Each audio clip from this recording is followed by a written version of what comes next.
Namaskar and very good morning. Today we have the august presence of Dr. Rajkumar Ranjan Singh, Honorable Minister of State for Education and External Affairs. Very good morning, sir. We have Dr. K. VijayRaghavan, Principal Scientific Advisor. We have Shri Amit Khareji, Secretary, Higher Education. We have Professor D.P. Singh ji, Chairman UGC. We have Professor Anil Sahasbuddhe, Chairman AICTE. Shri Rakesh Ranjan ji, Additional Secretary TE, and Dr. Abhay Jere, along with other luminaries and dignitaries across the country with us.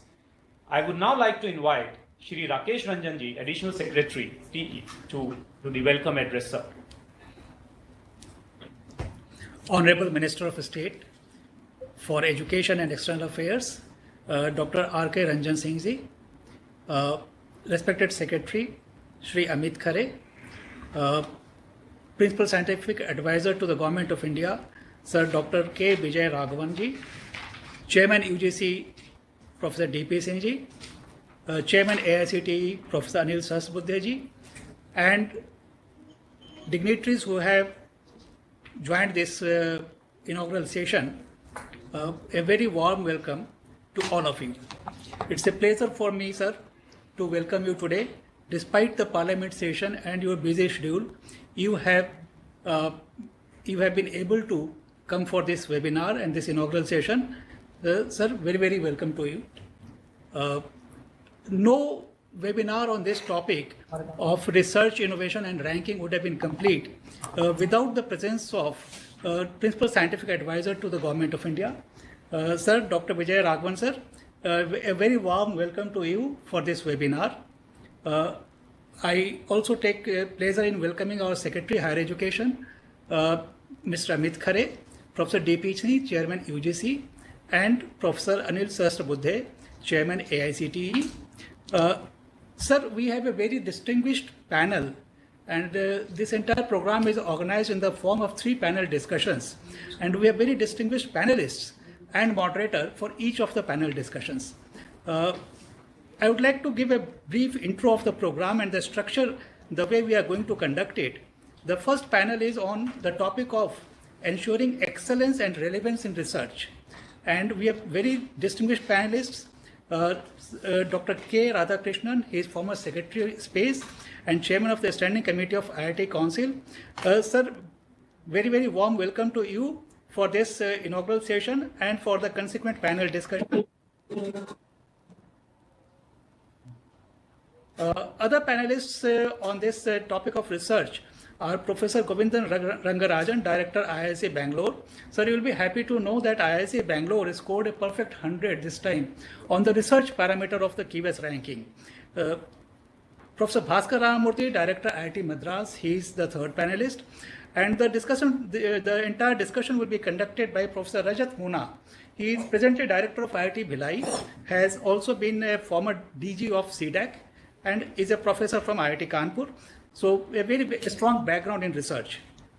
Our second panel is on building innovation and entrepreneurial ecosystem. We have 3 panelists here also. Mr. Deepak Bagla, he is MD and CEO of Invest India. It's a Government of India organization. We have Dr. Anita Gupta, Scientist G from DST. She is looking after the entrepreneurship development and innovation in the DST. We have Mr. Yash Bharadwaj. He is co-founder and CEO, a very young entrepreneur of just about 22-23 years. And at such a young age, he has been able to create a mark for himself. He has a number of patents and has been co-founder and founder of a number of companies at the young age of 22-23. So a very warm welcome to all 3 panelists.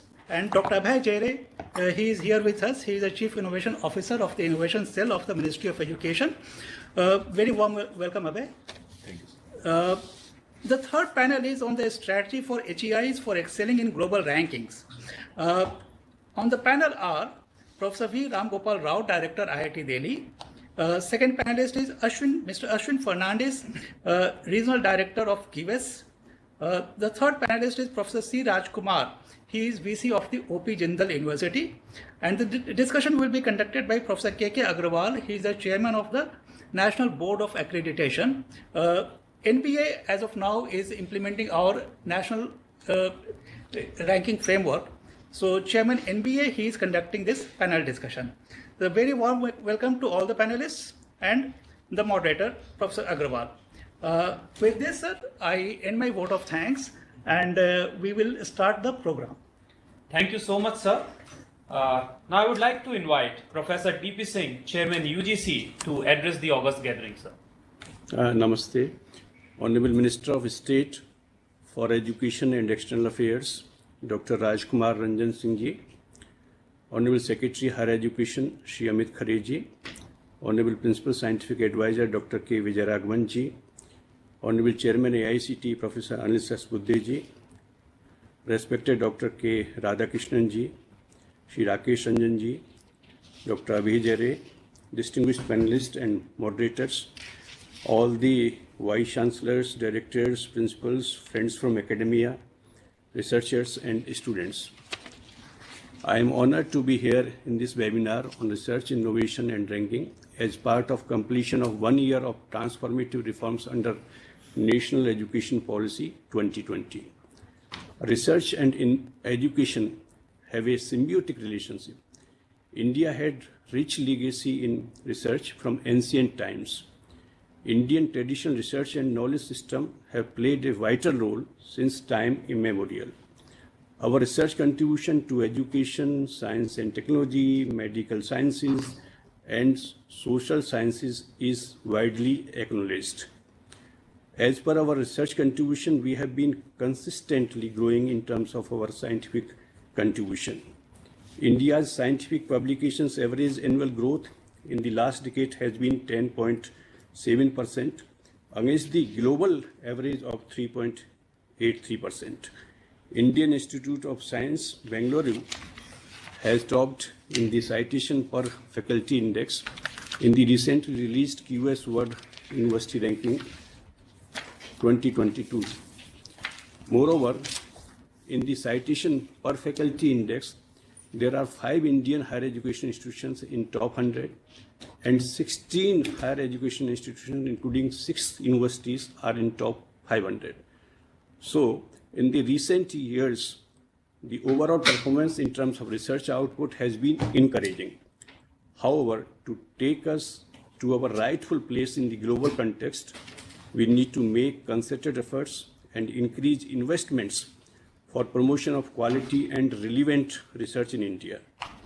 UGC has been promoting research through a number of fellowships, such as junior research fellowships and postdoctoral fellowships in different disciplines, and also for SCs, STs, women, and single girl child. UGC introduced a new scheme for transdisciplinary research for India's developing economy, STRIDE, for promoting research which is locally need-based, socially relevant, nationally important, and globally significant. A consortium for academic research and ethics care has been established in UGC for fostering quality research, academic integrity, and publication ethics. A 2-credit course on publication ethics has been introduced for Ph.D. scholars.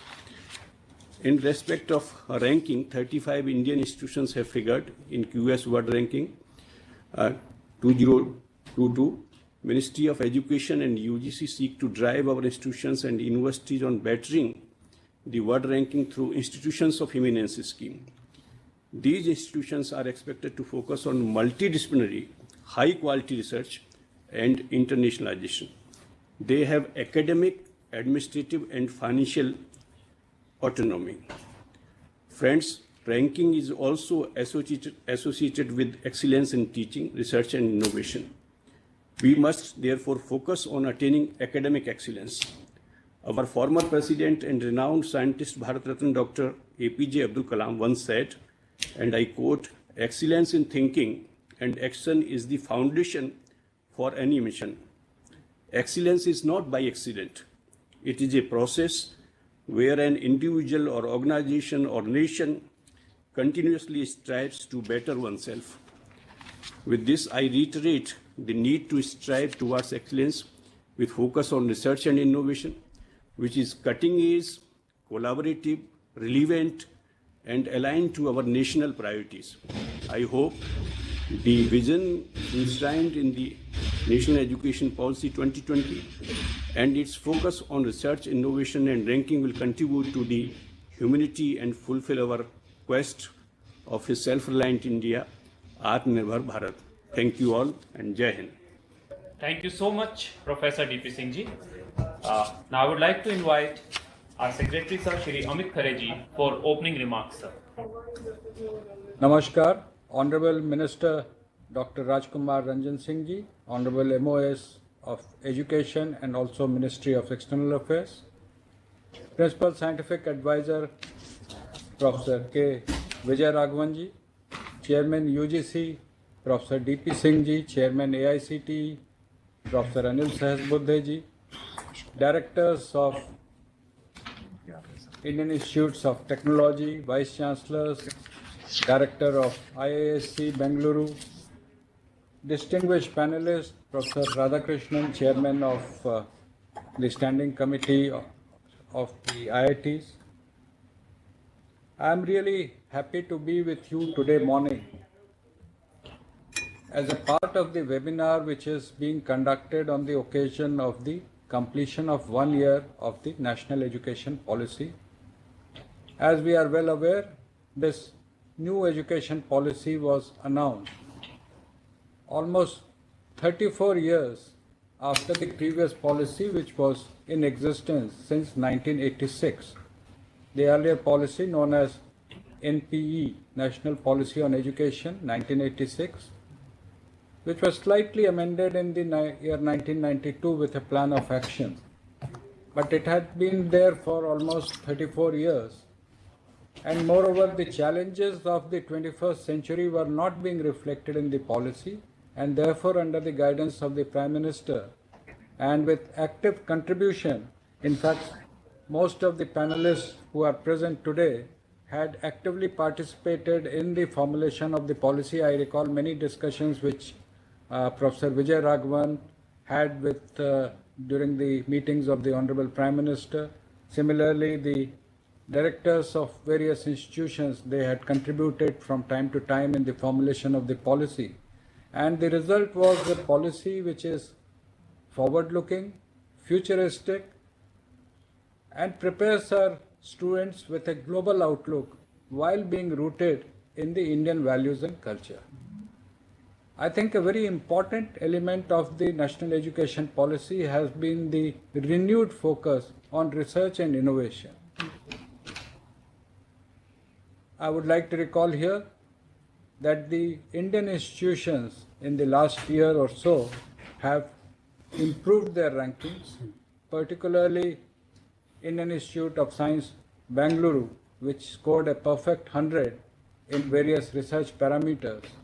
And what is more encouraging is that the Honorable Prime Minister himself interacted with the directors of the institutions on 8th of July, just a month ago, to encourage them further, and was very glad to listen to the various initiatives being undertaken by our institutions. Professor VijayRaghavan is here with us, and I'm sure he will be able to give us more insights into how research and the better collaboration between the research laboratories which exist under the various scientific ministries, the research institutions which are there in the Ministry of Education, like the Indian Council of Social Science Research and other research councils, UGC, AICTE and the institutions, how we can come together. One initiative this year, and I'm sure it must be at the behest of the Principal Scientific Advisor, Professor VijayRaghavan, is the concept of a glue grant, where we bring institutions together. For example, in Hyderabad, it has been mentioned in the budget speech of the Finance Minister, in Hyderabad, there are more than 40 central institutions. Can we bring them together so as to have more synergy and build upon the strengths of each other? Some may be having more strength, for example, the institutions of Department of Biotechnology. If they work together with our institutions of engineering and technology, and also with, say, the national law universities, which exist now. There are 20 law universities all over the country. And then we develop a better ecosystem where the research institutions collaborate with each other. Along with research, the focus on innovation, and innovation starts from the early stages. In fact, the policy itself has shifted from teaching and learning to learning how to learn. The focus of the policy, as the Prime Minister himself had remarked last year, is to encourage children to acquire the skills so that they can learn. And that learning has to be reflected in their innovation and creativity. I'm glad that the innovation cell of the ministry, which is housed in AICT under Professor Abhay Jere, he is here with us. They have done very good work in organizing various innovative practices, including hackathons, starting from the school age, because research and this innovation does not mean only innovation at the level of Ph.D. and beyond. Innovation or creativities can be developed very early. Another very important scheme which I would like to mention here, again under the guidance of the Principal Scientific Advisor, has been about the gifted children. It is already mentioned in the National Education Policy called as Dhruv Tara.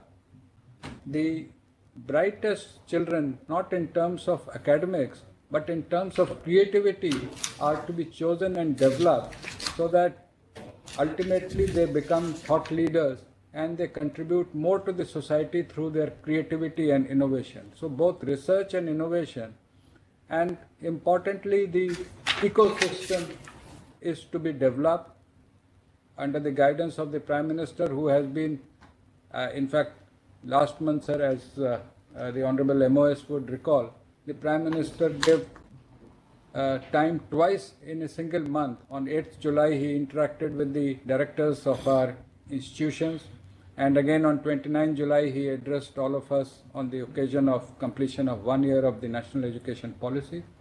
I am sure, under the guidance of the Prime Minister and the cooperation of all, and also the Principal Scientific Advisor, who has been a leading light in the area of research and innovation, we will be able to do much better in future. Thank you very much.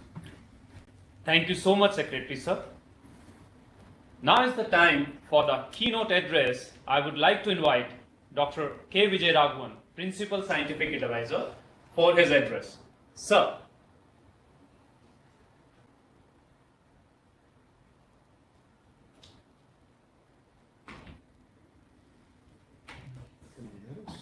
Sir, you are muted. Muted. I got it. Okay. Sorry. Yeah. Namaskar, Honorable Minister for State for Education and External Affairs, Dr. Rajkumar Ranjan Singh, Shri Amit Khare, Secretary Education, Higher Education, Professor D.P. Singh, Chairman UGC, my colleague Dr. Abhay Jere is organizing this, and all the eminent panelists, Dr. Radhakrishnan, Dr. Bhaskar Ramurthy, Dr. Rangarajan, Rajat Muna, Ram Gopal Rao, and several others here. This is really a very wonderful occasion, celebrating the first year of the National Education Policy. And as we heard from the Higher Education Secretary, Mr. Amit Khare, this policy has been, something which has gone through extraordinary level of discussions and analysis and has come about. And it's really wonderful to see its implementation program at every level, from child education to higher education, roll out in this manner. We also heard from Dr. D.P. Singh about where India is in terms of research challenges broadly, and what are the successes, and importantly, what are the challenges going forward. It is important over 75 years of independence now for us to take great pride in broadly what we have done through the research ecosystem, not just in science, but in humanities, culture, arts also. And this is evident in many aspects of our life. India is one of the few post-colonial countries which invested in higher education and science, in addition to attending to principal problems such as health, public health, agriculture, and so on and so forth. Many other post-colonial countries invested only in the latter, and the result is they became cultures which lost their rootedness with their ground, with their history, and also a connect to globally changing science, technology, and research in general. India is fortunate that it managed to somehow maintain this connect. Yet there are many, many challenges going forward, and we should not, while celebrating our successes, forget about those challenges. And these are the challenges which the national education policy now aims to address very squarely without skirting around and trying to, just make small changes. It has made extraordinary and bold changes, and that is exactly what is necessary. Why is it that we need such bold changes? That, I think, can be looked at from the Prime Minister's statement on January 3rd, 2019 to the Indian Science Congress. There he said that we must establish a research ecosystem. Friends, our strength in research and development are built on the backbone of our national labs, central universities, IITs, TIFR, iSearch. However, 95% of our students go to state universities and colleges where research is still limited. A strong research ecosystem must be developed in these universities and colleges. And this is something which was a very important statement made in January 2019. The problem which we have in our research ecosystem is a simply stated one of two kinds. First is what was already stated previously by the Prime Minister, that a substantial amount of research goes to a few places, and I'll elaborate on that. But there's another more fundamental issue. Where is our research interest rooted in? And we've got extraordinary agencies such as ISRO, DRDO, DST, DBT, DAE, which have taken on under very difficult situation missions which are rooted here. So that is, of course, very, very creditable. But we've also had many large institutional directions which have excelled, made high quality contributions to research all over the world, but their rootedness is such that they could be anywhere in the planet or indeed anywhere outside the planet. They are just measuring quality but not connectedness. So a big challenge going forward in research is how does one have connectedness with international quality? If the international quality benchmarks are rooted only on derivatives of science and technology, how many X did you train? How many fellowships of what academies did you get? How many papers? How many patents? These in some ways are very important metrics, but they're derivatives of our science and technology research. The core research must also have impact from the fundamental to the applied in our ecosystem. So that connect is very, very important. Now, state-funded research in India has pretty much been carried out in government laboratories on scale. So in order to promote domestic capabilities in research at a very intense level, this was what was done post-independence.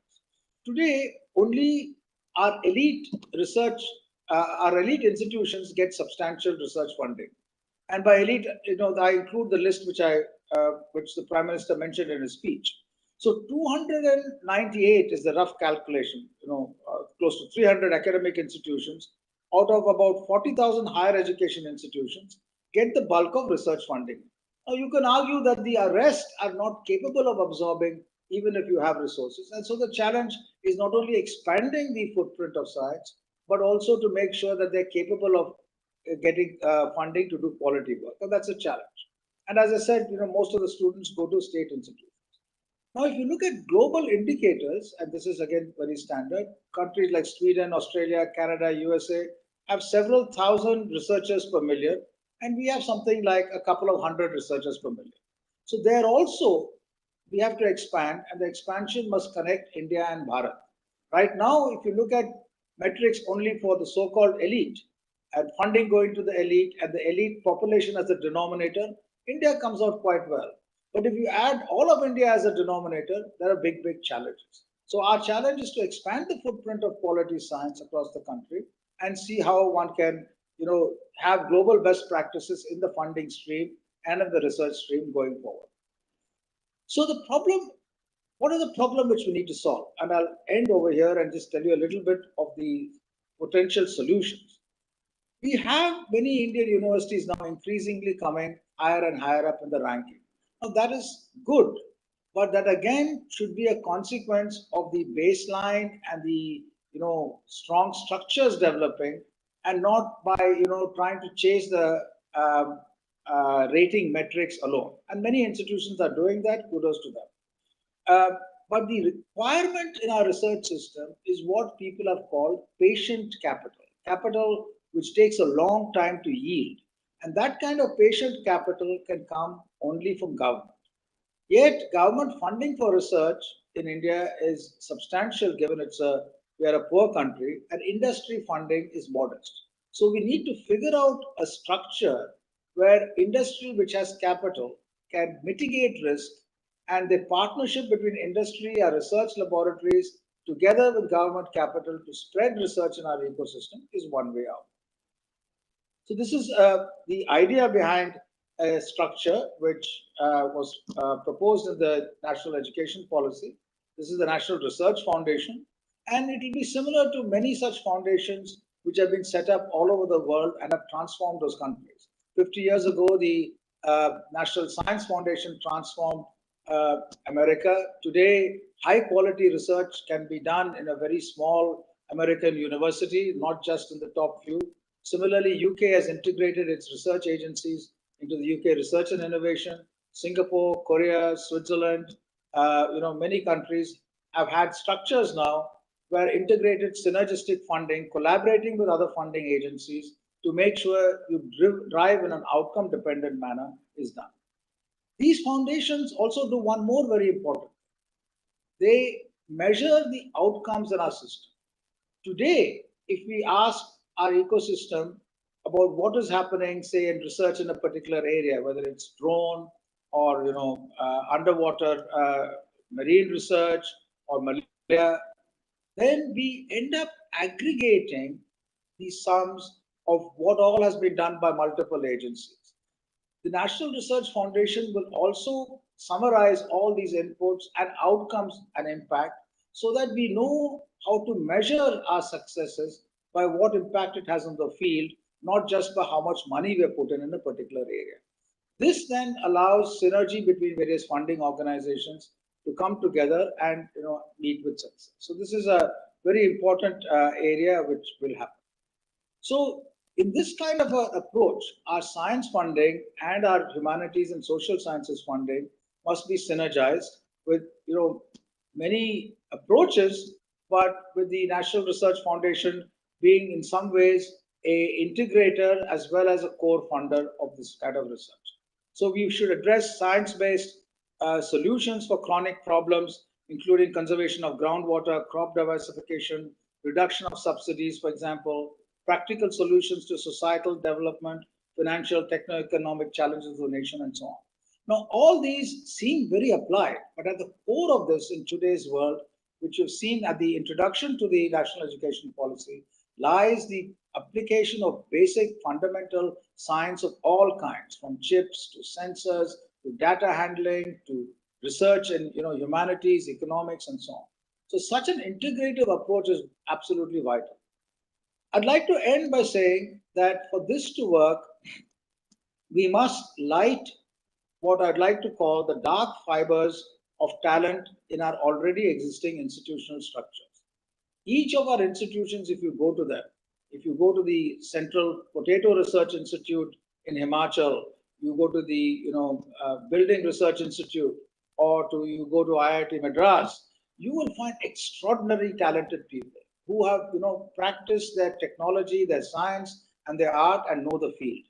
Yet the ecosystem is not open enough yet to accept them as leaders who will see the growth of such capabilities in the entire ecosystem. So our national labs, our research institutions, our established humanities institutions, their talent, this dark fiber must be lit so that they seed the growth in our young population across our university systems to success. And this is eminently feasible. And this is the giving end. At the receptor end, there's another big challenge, which I think we can also overcome. Our institutions need to open up. Our state universities, our many colleges. There is research possible at every level, at some level or the other in every location. All these institutions need to be able to receive talent from all over the country and have a growth of research in chosen areas according to their location, their interests, their drive, and so on and so forth. For that to happen, we need administrative structural reform in these places so that they function well. And the national education policy has addressed that very strongly. But that puts in place the plumbing, as it were. The water supply of reform must also go to these places. And again, we must all work together there. So working together to use the talent we have, working together to make sure that the talent can expand, our institutional structures are changed, anything is possible. Because of our long-term investment in these capabilities, we can now go forward and do things in 5 years and 10 years, which other countries would have taken 50. And that is our task. Thank you very much.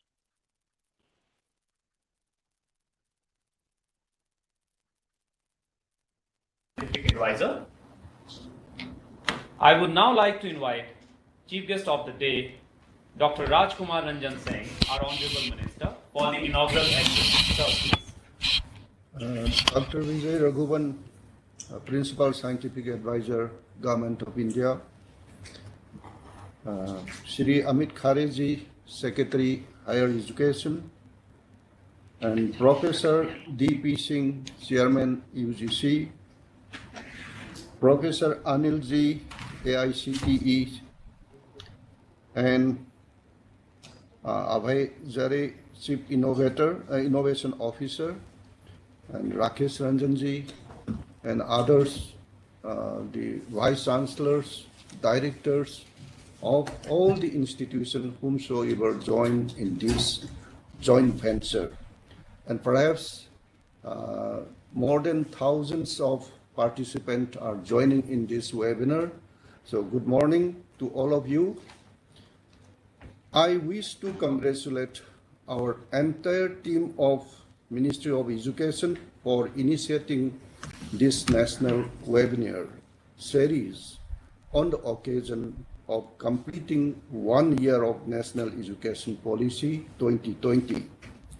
I believe that today's webinar on research, innovation, and ranking is one of the most critical in this series, as we need to ensure that all our educational institutions make focus effort for promoting high quality research and innovation within their campuses, which will in turn help in improving their ranking on global platform.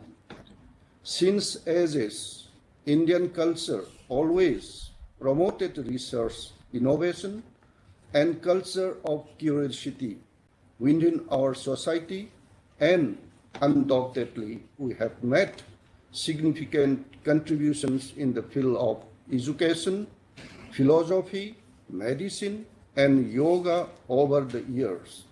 Right from Indus Valley civilization to the great work of our rishis like Sarak, Sasurat, Panini, Aryabhat, and even our modern day scientists like Sir C.V. Raman, Homeo Bhabha, Ramanujan, etc.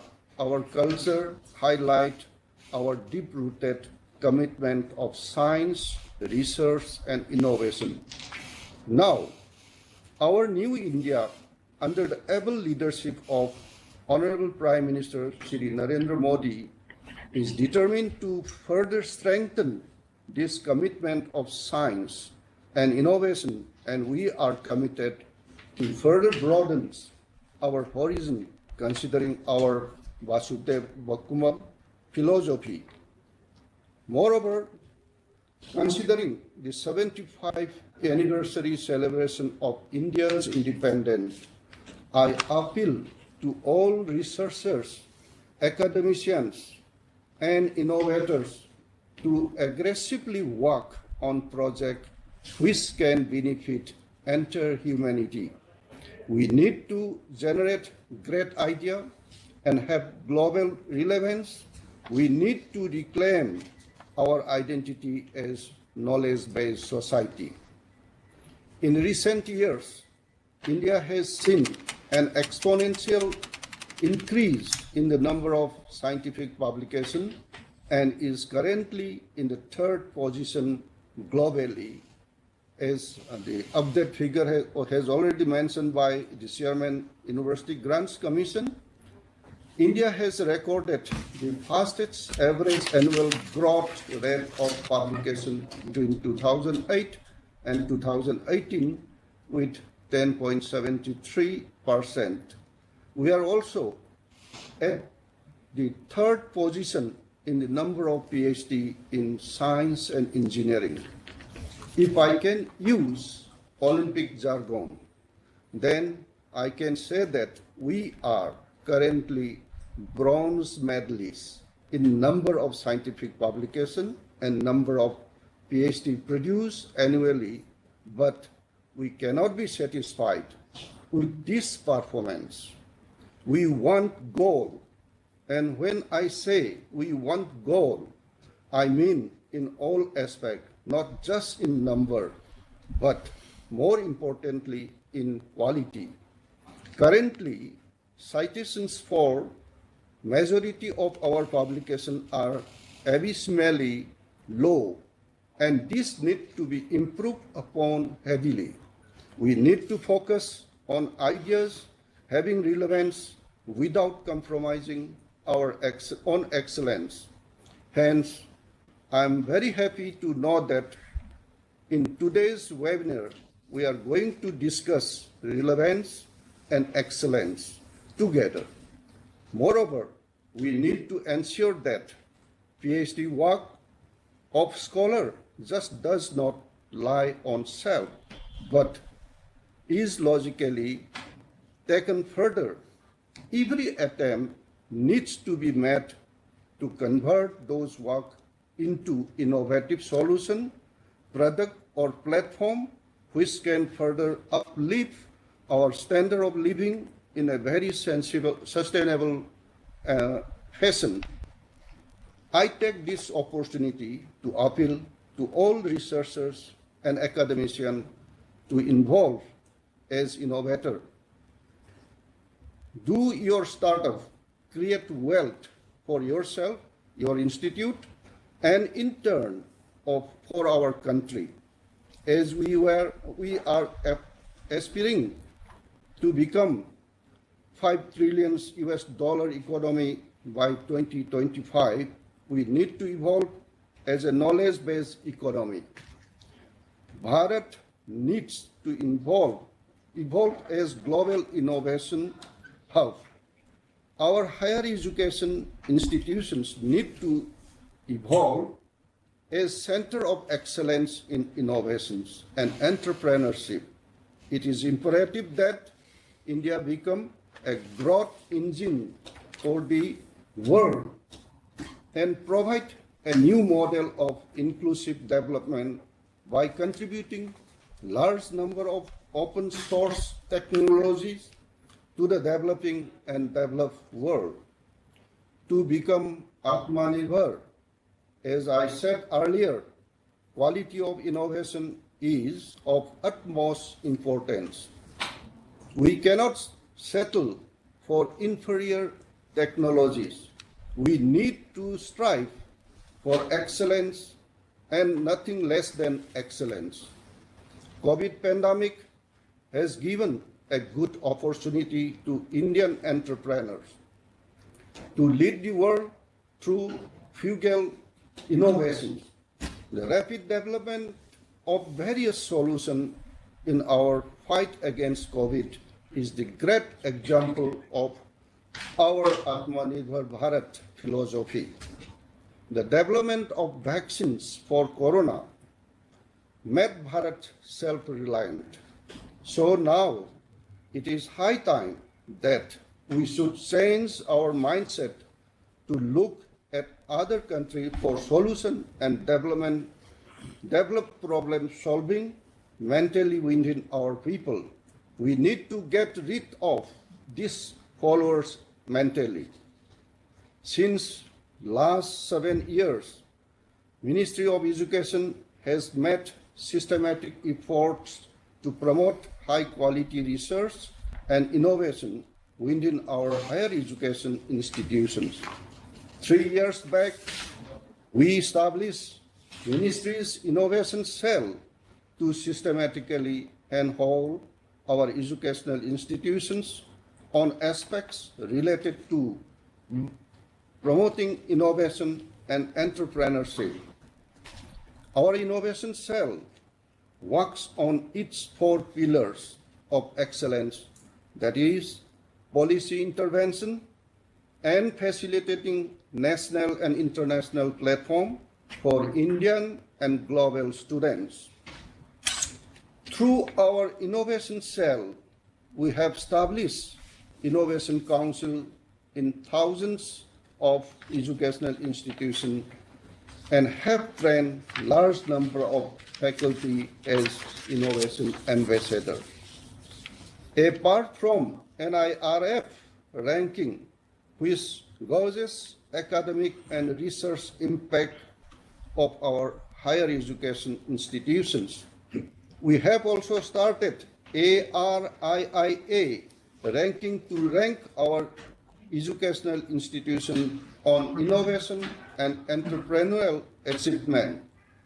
Smart India Hackathon has now evolved into world's biggest open innovations model. Now, Ministry is taking this concept to encourage with youngsters of other countries like Asians, Portugals, etc. Our other major schemes like Imprint, Impress, Spark, and Yukti have also started yielding great results. Our innovations and enterprising youths are doing wonders, and as government, we are leaving no stone unturned to facilitate them with whatever they require, be it good infrastructure or policy interventions. We can comfortably call 2021 as the year of unicorn startup. India has produced 17 unicorns in 2021 so far, in spite of the debilitating coronavirus crisis.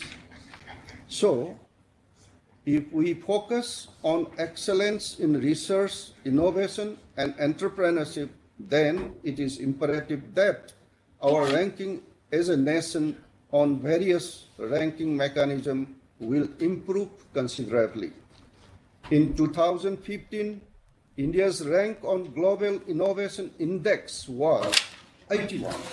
And because of our sustained effort in last 6 years, we have considerably improved our position and have now jumped to 48th rank. Similarly, as per Bloomberg latest innovation index of 2021, India's rank is 50th in terms of innovation, and we have moved up 4 places as compared to last year. These indices demonstrate our government's continued commitment towards transforming the country into an innovation-driven economy. But I sincerely believe that these ranks are in no way close to our real potential. Hence, I appeal to every academician, researchers, and innovator to make every possible effort and strive for getting India within top 10 rank in the next 3 years. When it comes to ranking system like Times or QS, used for comparing the global educational institutions, we need to have many more institutions in top 100 rank. You are aware that our National Education Policy 2020 has laid great emphasis on research and innovation and has recommended multiple interventions for promoting them within our educational institutions. It stressed to prompting design thinking, critical thinking, and problem-solving mindset within our students. Moreover, it has recommended setting up National Research Foundation under the leadership of Principal Scientific Advisor to ensure better coordinations among various R&I funding agencies. NRF will have special emphasis on promoting high-quality research and innovation activities, especially in our state universities. So I believe that our new education policy will result in tectonic shift in Indian education system. And I hope that webinar like this will certainly help all to understand the pioneering work this government is doing in the field of education. I also hope that this interaction will motivate our youngsters for pursuing and demanding excellence in research and innovation, and soon we will be able to reach the zenith in this sector. I take this opportunity to appeal other ministries also to join hand with Ministry of Education as real innovation happen at the interface of diverse sector. So let us work together, let us collaborate, let us innovate together and create impact which we all will be proud of it. Namaskar, thank you. Jai Hind. Dhanyavad, Honorable Minister. I would now like to invite Dr. Abhay Jere, Chief Innovation Officer, Innovation Cell, Ministry of Education, for vote of thanks. Dr. Abhay. Thank you, sir. Honorable Minister, sir, your address was really very motivating and insightful. We believe that your emphasis on excellence is going to be very, very critical. And today, throughout this webinar, we will ensure that this message is taken forward to all the institutions.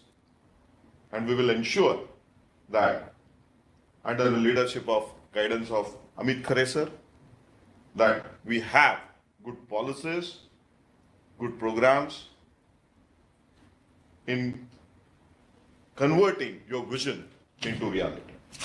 So thank you very much, sir, for joining us for this webinar as chief guest. Amit sir, we continuously discuss this and we believe that we will be able to take this vision forward. I also wish to thank Professor D.P. Singh ji, Chairman AICT,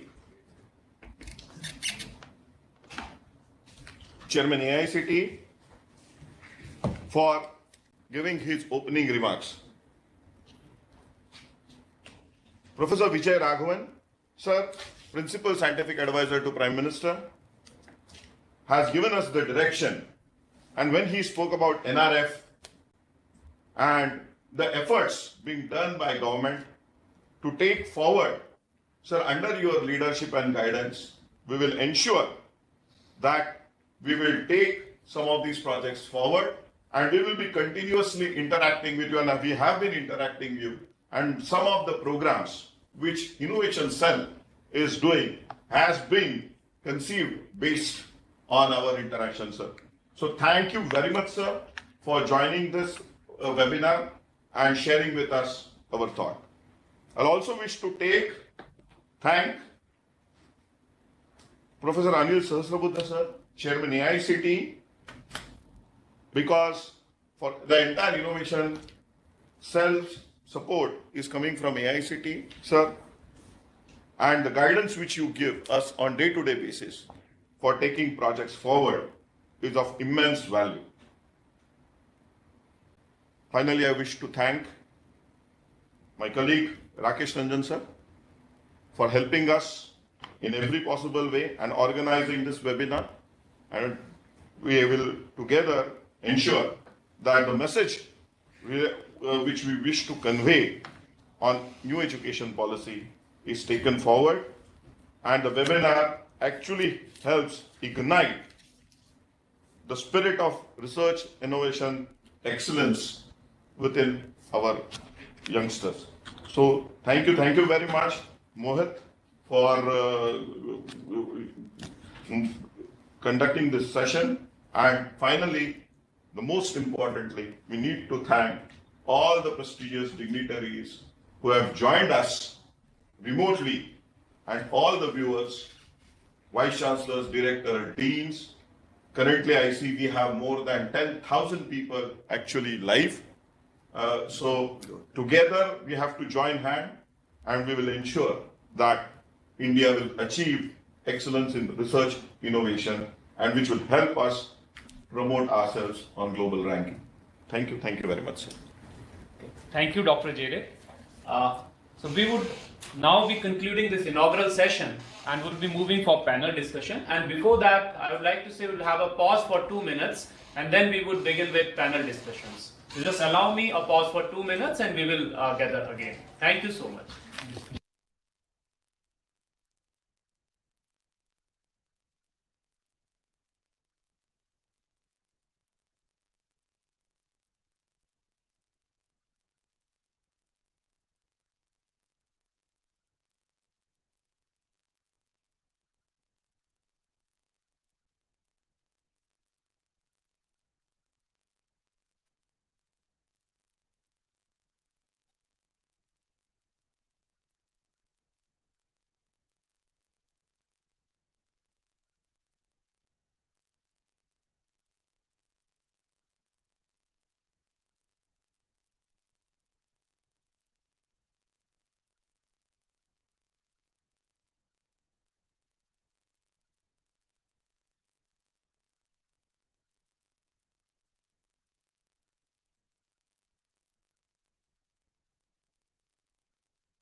So very good, warm welcome to everyone again for the panel discussion. We would be beginning with panel discussion 1, ensuring excellence and relevance in research. And we have from here Chairman AICTE Professor Anil Sahasrabudhe, our Additional Secretary Sir, Abhay, and others as viewers. And the panel discussion 1 will be moderated by Professor Rajat Moona, Director IIT Bhilai. Professor Muna is the founding director of IIT Bhilai. He also served as the Director General of the Center for Development of Advanced Computing, CDAC, India, during 2011 to 2017. He is also a professor of computer science at IIT Kanpur. Our first panelist is Dr. K. Radhakrishnan. Dr. K. Radhakrishnan is a person who don't need any formal introduction, but as a courtesy. He's an Indian space scientist who headed the Indian Space Research Organization as chairman. He has been Secretary of Department in Space. Prior to this, he was the director of Vikram Sarabhai Space Center, director of National Remote Sensing Agency of the Department of Space. Presently, he is the chairperson of the Board of Governors of Indian Institute of Technology, Kanpur, and chairman of the Standing Committee of the IIT Council, besides being honorary distinguished advisor in the Department of Space/ISRO. Then our second panelist, Professor Govindan Rangarajan. Professor Rangarajan is currently the director of Indian Institute of Science in Bengaluru. Prior to IISc, he worked at the Lawrence Berkeley Lab, University of California, Berkeley, before returning to India in 1992. He has been a faculty member of the Department of Mathematics, IISc, since 1992. He is also currently serving as the director of Indo-French Center for Applied Mathematics. Then we have panelist 3, Professor Bhaskar Ramamurthy. Professor Bhaskar is currently the director of IIT Madras, his alma mater, since September 2011. He is MS Ph.D in Electrical Engineering from University of California at Santa Barbara. After working at AT&T Bell Laboratories for a couple of years, he joined the faculty of IIT Madras in 1986. I would now like to request Professor Rajat Muna to please begin the panel discussion, ensuring excellence and relevance in research, sir. Professor Muna. Thank you, Rakesh ji. In fact, this particular panel discussion is a very interesting panel discussion which connects the excellence and relevance of research. Often it is said that research excellence and research excellence and research this cannot go, relevance cannot go together. And in our panel, we have 3 very distinguished luminary scientists who have actually proved this particular, the institutes which have actually, they're representing, have proved that this particular understanding that innovation, excellence, and its relevance cannot go together. They have actually proved that particular statement false. And we are very, very delighted to have 3 very distinguished panelists along with me here. The format of the panel discussion that we are taking is we will actually request all the 3 panelists to give first position for about 5 minutes each. And then after that, we will actually start with question answers, general questions and specific questions.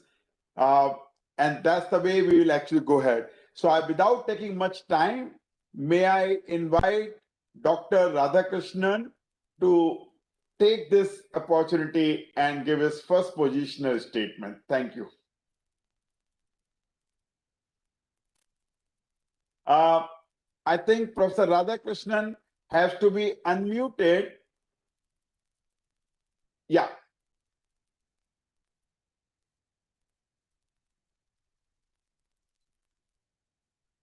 Thank you very much, Professor Rajat Muna. Good morning to distinguished panelists and everyone who is participating in this program. It was a delight to listen to the distinguished speakers of the inaugural session on what we have achieved over the last 1 year and what our targets are for the future under the NEP 2020. Let me also recall here that NEP 2020 aims to transform India into a vibrant knowledge society and global knowledge superpower. Notably, the world around us is advancing rapidly in science and technology. And the rapidity of this advancement is exemplified by the concept of disruptive technologies and the fourth industrial revolution that were coined in the past decade. Also, globally, there is a collective campaign for the Sustainable Development Goals SDG 2030.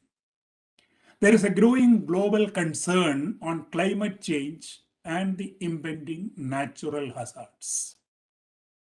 Preparedness to combat pandemic possibilities of varied nature has become another global priority. We talk about big science, we talk about deep technology. This has been going on for several decades. But now, a confluence of these two, the big science and deep technology, is becoming increasingly relevant to solve the most formidable societal problems. We still have a long way to go. All the great things that we have done, all the recognitions that we have got globally, especially over the last few years, of taking the Global Innovation Index ranking for India from 60 to 40, or improving the Global Competitiveness Index to again the median level, are commendable. But still, we have a long way to go. If you look at big science and look at the top 50, we don't find more than 3-4 institutions in that range. And if you go to top 200, yes, there are a few. We still have a lot of import dependence for the capital goods and equipment, materials, electronic devices, etc. And we should be able to reduce this significantly in a mission mode, especially for the strategic sector, for the health sector. And I'm extremely happy that Dr. Ramamurthy is present here, who will talk to us about what has happened in the mobile communication, 5G, etc. We also will listen to Professor Rangarajan about excellence in research, for which IIC is globally known. Question today in front of us is ensuring excellence and relevance in research is an imperative national need and a right demand on the academic community and the R&D community of this country. I would stop at this point and then look at the questions that you will be putting to us. Thank you, Professor Muna.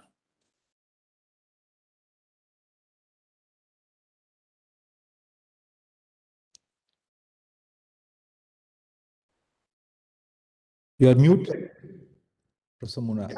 Thank you. Thank you, Dr. Radhakrishnan, for your thoughts. May I request Professor Govindan Rangarajan to take stage and give his position? Okay. Thank you. Thank you. Thank you. Can you hear me? Yeah. Okay. So let me talk about, this excellence in research and relevance of the research. I would break it down as far as excellence in research is concerned into a few components. One is, first-rate faculty members. Without first-rate faculty members, we cannot pursue excellence in research. And when you are trying to recruit high-quality faculty members, one cannot be reactive and wait for them to apply. We need to go proactively after high-quality faculty members who may be all somewhere else in India or across the world and encourage them to apply. So therefore, it is, some of the premier institutions have been doing this, but I think it's also important that all other universities also do this in order to get high quality faculty, that we have to organize recruitment events abroad where we and elsewhere in India, and also, meet potential faculty members and encourage them to apply. But once you have hired excellent faculty members, we also need a system which enforces accountability. Here, there's a very important recommendation of the NEP 2020, which is the tenure track system. And the IIC has been following the tenure track system for quite a while. And we believe this is one system which everybody can adopt. There's always a fear sometimes in some institutions that when you have a tenure track system, maybe good faculty members will not join. Maybe they are afraid that their job may go away after 5 years, 6 years, and so on. But I think that is wrong. Our experience with tenure track system has been that we do not lose good faculty members, because they're confident that they will do very well in this 5-6 year period, and they indeed do very well. But it's very important to have this tenure track system so that you can never be perfect. No recruitment system can be perfect. You are going to make mistakes, and there are going to be some faculty members who are not performing to their true potential, who are their promise when they were hired. And it's important to let go of a few of them, a few of such faculty members, so that the whole system is then strengthened, and you always aim for excellence in research. Of course, hand in hand with this, you also have to provide a carrot. You cannot just have strict tenure track system without providing the necessary support. So what is required also is a generous startup grant, which will allow them to hit the ground running. And we also need to reward performing faculty members, maybe with additional grants for students, travel, consumables, and so on. So both the carrot and the stick in this case go hand in hand. And another component of excellence in research, especially these days, is multidisciplinarity and teamwork. Multidisciplinarity is again one theme which is strongly encouraged in NEP 2020. Indian institutions have been traditionally weak in this area. This whole area of collaboration in teams, multidisciplinarity needs to be incentivized. Institutions also need to look at another important aspect which is related to this, which is promotion criteria. Often, institutions value individual contributions more than collaborative contributions. This needs to change. There needs to be an emphasis on collaborations also, but there may be several equal partners that should be recognized and rewarded. I think that's very important, because these days it's practically in every area except in few areas like math and so on. Everybody works in teams, and you have to reward teamwork. And I think organizations like ISRO have been doing that with great success. So universities need to emulate that. In IIC, we have had a whole division devoted to interdisciplinary sciences, and many of these centers in this division are focused on research areas that are relevant to the current needs of the nation. So research excellence can go hand in hand with relevant research. These centers focus on areas such as energy, water, autonomous systems, including drones and robotics, data science, transportation, nanoscience, and so on. So one could also consider establishing such interdisciplinary centers and divisions which bring together faculty from different divisions. We also have an interdisciplinary PhD program, where each PhD student has 2 research advisors, which again encourages multidisciplinarity. So all these things need to be considered. And another third critical factor is the research infrastructure. Here is where I think government support is extremely critical.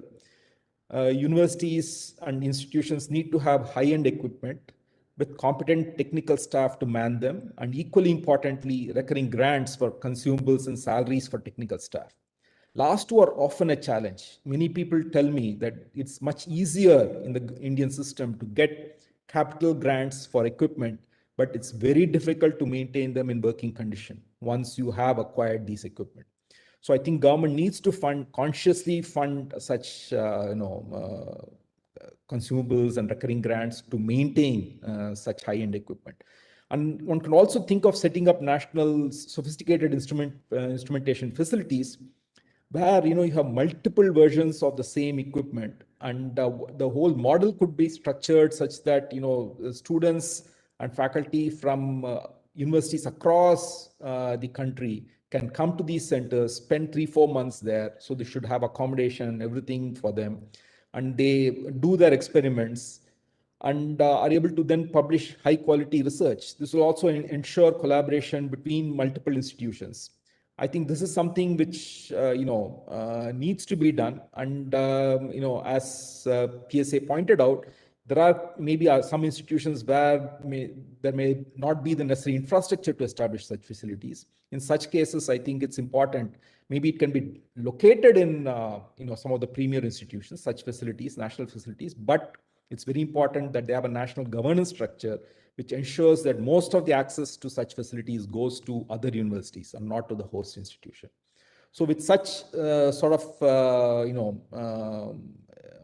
measures, I think one can definitely aim for excellence in research. And maybe later on, I'll talk about more the relevant research. So I talked briefly about that. I'll talk about it later. Thank you. You're muted. Okay. Thank you, Professor Rangarajan, for very interesting aspect that you brought out in terms of HR and multidisciplinary activities. I now take this opportunity to invite Professor Bhaskar Ramamurthy, Director of IIT Madras, to give his positional statement. Am I audible, Rajat? Just a check, sound check. Yes, you are audible, sir. Thank you. Yes. Very good morning to all those assembled in this webinar. I want to also express my gratitude for having this opportunity to participate in this important webinar today and in this panel. What I will do is use my time for the positional statement to make a couple of points. One of the points I want to make is about this issue of relevant research and excellence. I was already, Dr. Radhakrishnan has already hinted that I should focus on this, given our particular experience in this, recently in this, in working on 5G.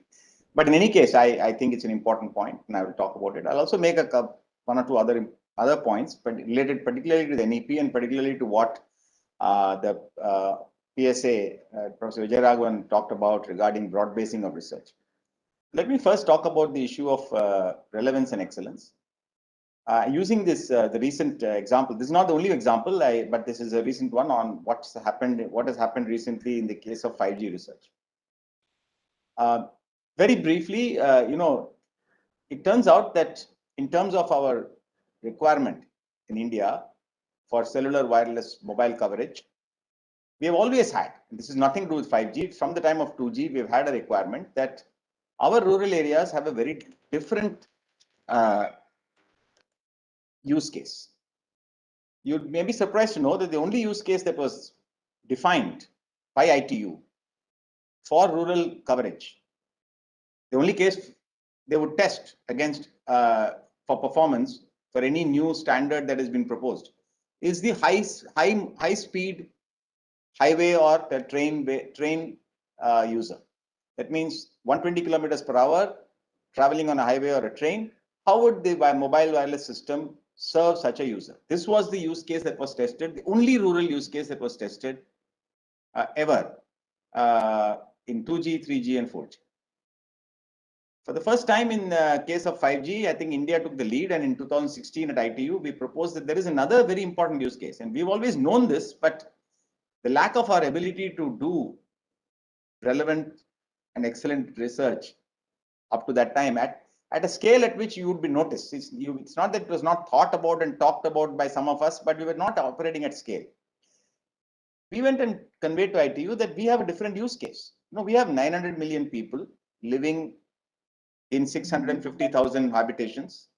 If you parachute yourself in India anywhere in the plains, pretty much 85% of the country, and walk less than 2 kilometers, you will reach another habitation.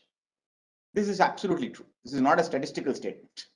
And the second point is actually, again, this is only a semi-statistical statement. It's true for a large part of the country. I can tell you that you are within, you know, in a rural, even in a rural area in India, you are within 50 meters, shouting distance of another individual. This is even in the fields. That's the way our population density is, even taking statistics into account.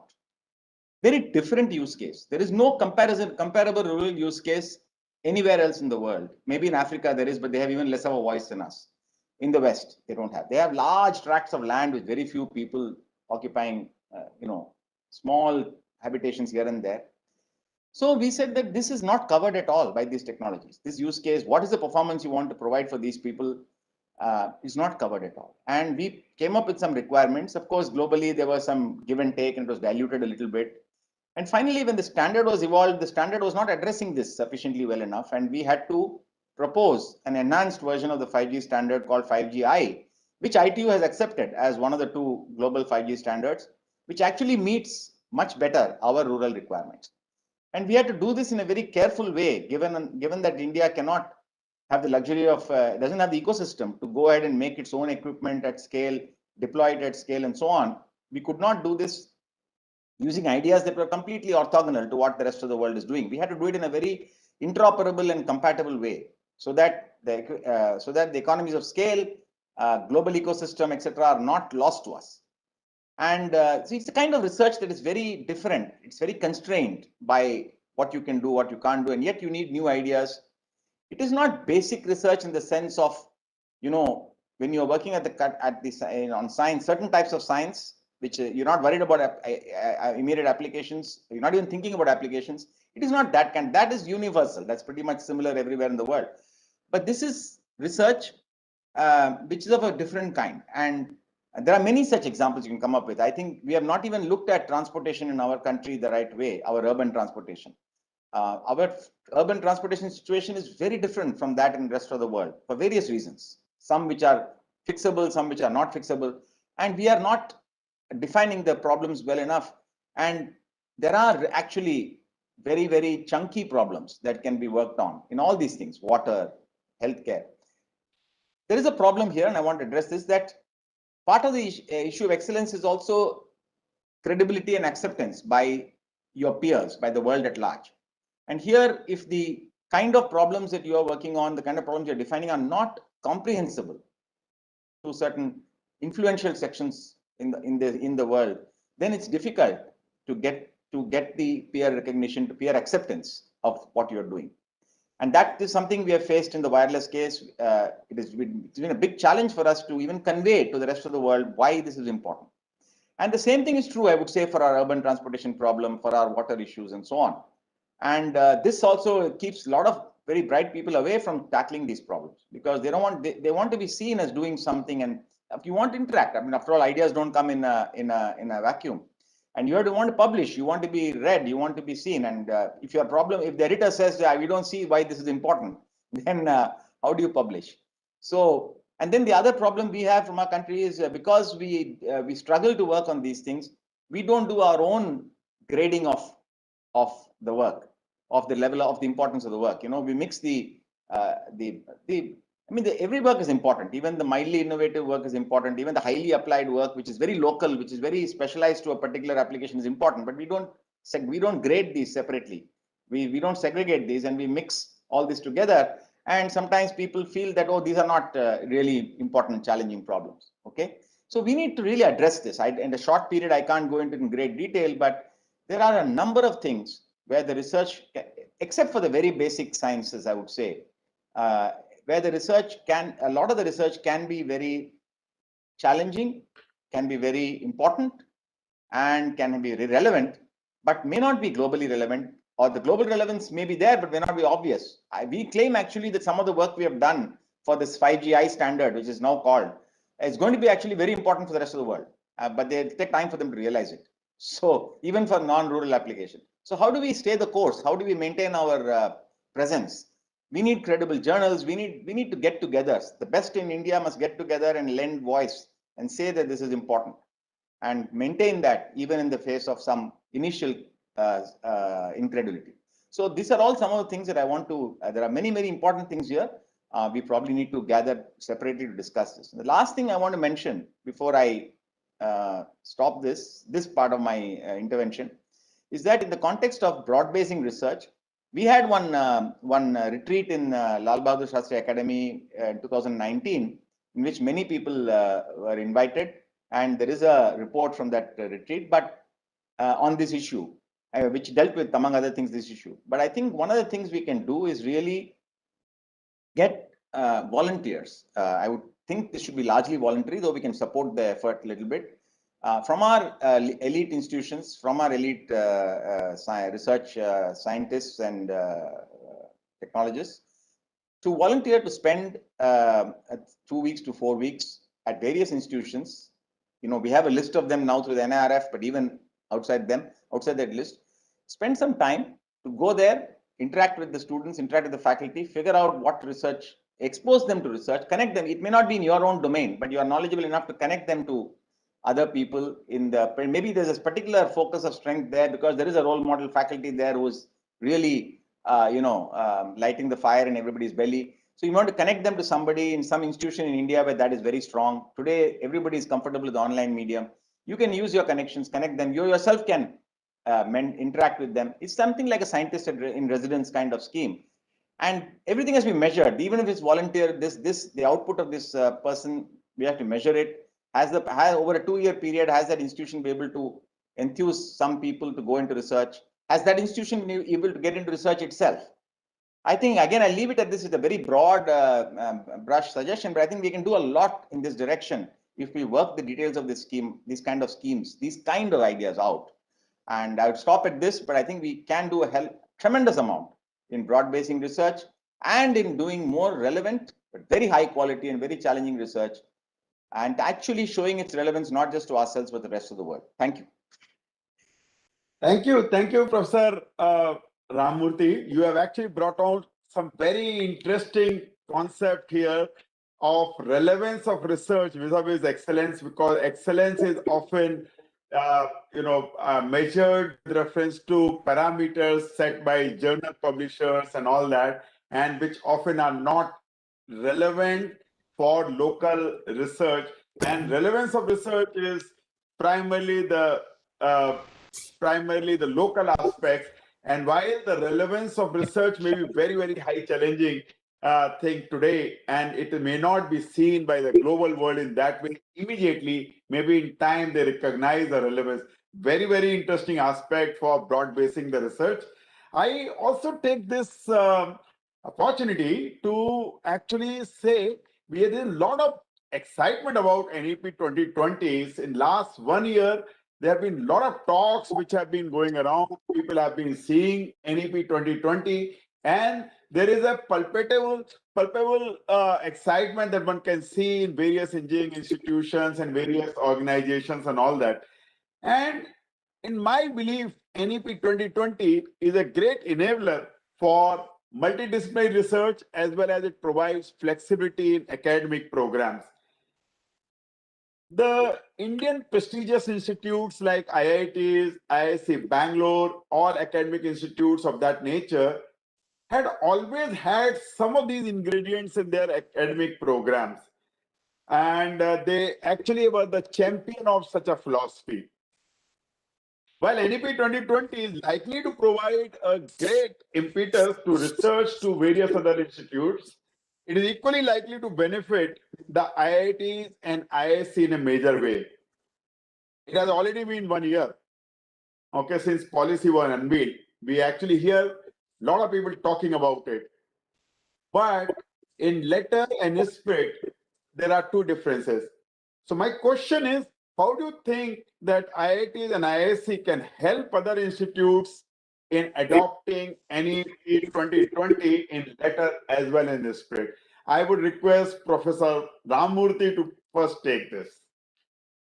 Yeah, maybe I should have kept my second intervention to this point. I think really this is one of the ways in which not just IITs and the tier 1 education institutions, but even the tier 1 laboratories and others, the scientists, the various people from even industry, I would say, if they are willing to spend the time. The idea that the suggestion that I was making, that we should actually have people go and spend time as a scientist and or engineer or technologist in residence, even in social sciences, I would say, and really try to understand what's possible in that institution, try to encourage what's going in the right direction, try to give some mentoring, connect them to people using the online medium to which will take them forward. I would say maintain your own connection to them even after you go back home, and really whether it's volunteer or not, outputs have to be measured, and those who do well have to be recognized, and the institutions that do well have to be rewarded, have to be encouraged. So we really need to broad-based research across the country. I think it can be done in a way in which some resources will be needed, but not necessarily by showering resources from the sky at the whole country. The other point I would like to make is that I think every country has evolved its own model of funding or providing resources for research. Most of the funding for research in all countries, contrary to public common perception, comes from the government. It's public funded. I can prove this to you even in the examples that people often give about how in other countries private funding and so on. It's not true. In any case, a significant part of it comes from public funding, and each country has evolved its own method. In India, if you take typically, and most of the funding right now is for the 298 or 300 institutions that Professor VijayRaghavan was mentioning, which are mostly public institutions. The salary of the faculty member comes from the concerned ministry. The scholarships for the researchers come from very often from that ministry, and also from science ministries and other ministries which have scholarship schemes. And then funding for supporting the research in terms of equipment funding and other things comes from the science ministries. And these are not linked in our case. If you take the US, for example, it all comes in you apply for you submit proposal, if it gets approved, even part of your salary comes from that. And overheads for running the institution significantly come from that. And the PhD scholarships come from that. So everything gets attached to some evaluation process, some assessment process. Here, that's not happening. We have to find our own ways. We don't have to necessarily go to the US system, but we have to find our own ways to link this up. I'll just throw a little bit of a spanner in the works. It may upset a lot of people, but in many of our elite institutions, our faculty are supposed to do research for 50% of the time, which includes the 3 months when there's no classes. So why not link the salary which is paid by the ministry supporting that institution, but why not link it to having approved research projects with funding or without funding? It doesn't matter. Some people may not need funding, but still a plan which they promise to execute and which is evaluated. Okay, so that the 3 months of salary for doing, which is roughly this time for where you do a lot of research, is actually tied to some accountability.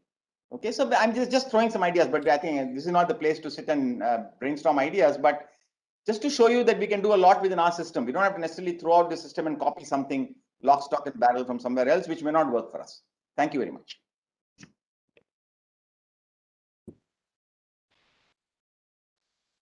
Dr. Professor Muna. So maybe Professor Anil Sahasrabudhe or somebody can, till he joins back. He's come back. He's come back.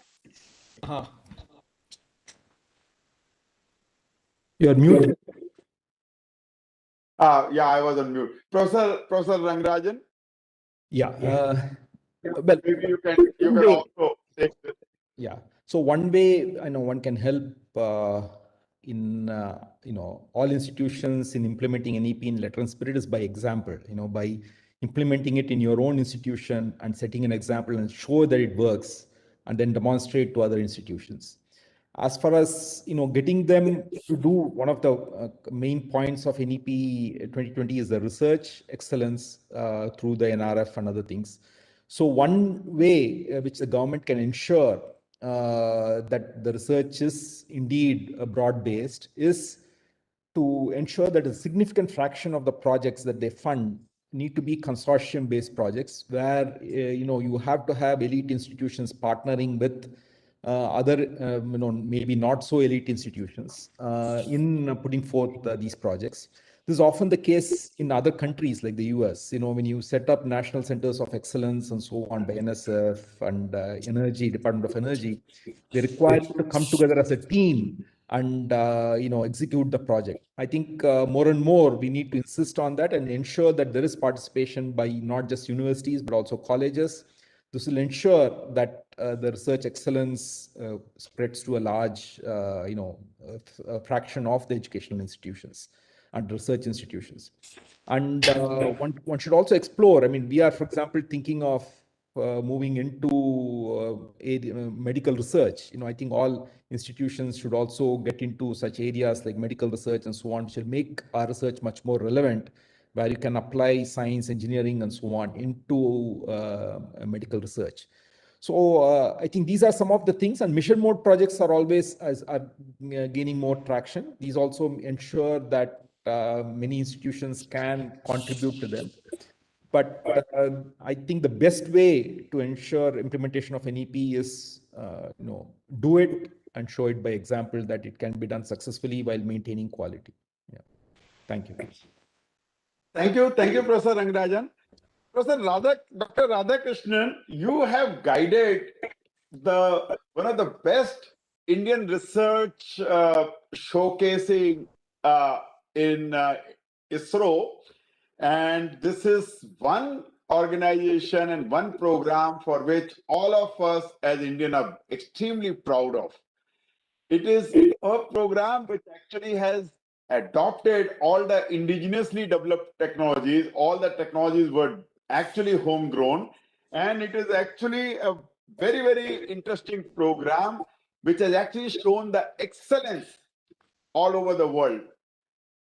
We have already, explored and sent out our missions in Mars and Moon and so many space program activities that we have all very, very interestingly witnessed. Now, this is something that we are all very proud of, and you were at the hem of the things. You are also now the chairman of Board of Governors of IIT Kanpur, which is yet another hallmark institute of research of India. Where do you see the Indian research assisting such large programs like space and defense that you have handled, and how do you think NEP 2020 is likely to help the research outputs of Indian education systems to be used in these programs in a fruitful manner? So over to you. Thank you very much. First and foremost, NEP 2020 will make a paradigm shift. It will change the way we all think within the institutions, within the departments, and also for taking up programs between the departments, talking about synergy.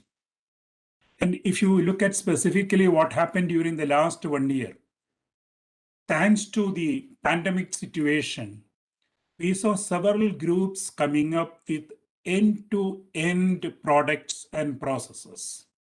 At Kanpur IIT, we had the famous ventilator project. It was a spontaneous action, end-to-end done in 90 days, with quality, reliability, and safety for the patients, which is being used today. And if you talk about, again, the multidisciplinary activity, we are almost there to set up the School of Medical Technology and Research, like Dr. Rangarajan talked about. They also have plans to bring science and the medicine together.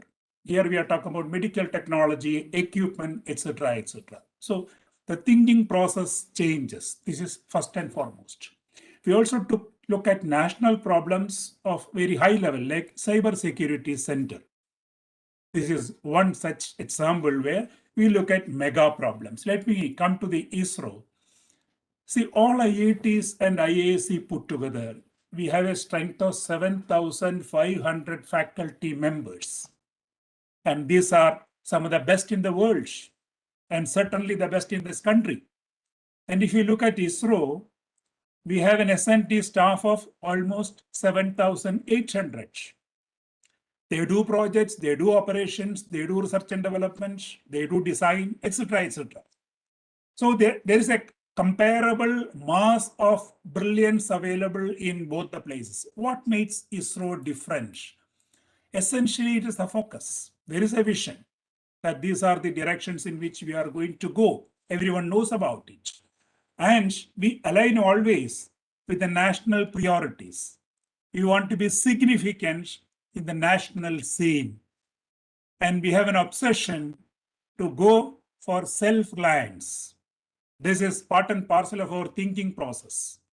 You also have a democratic process for decision making, a process with the discipline.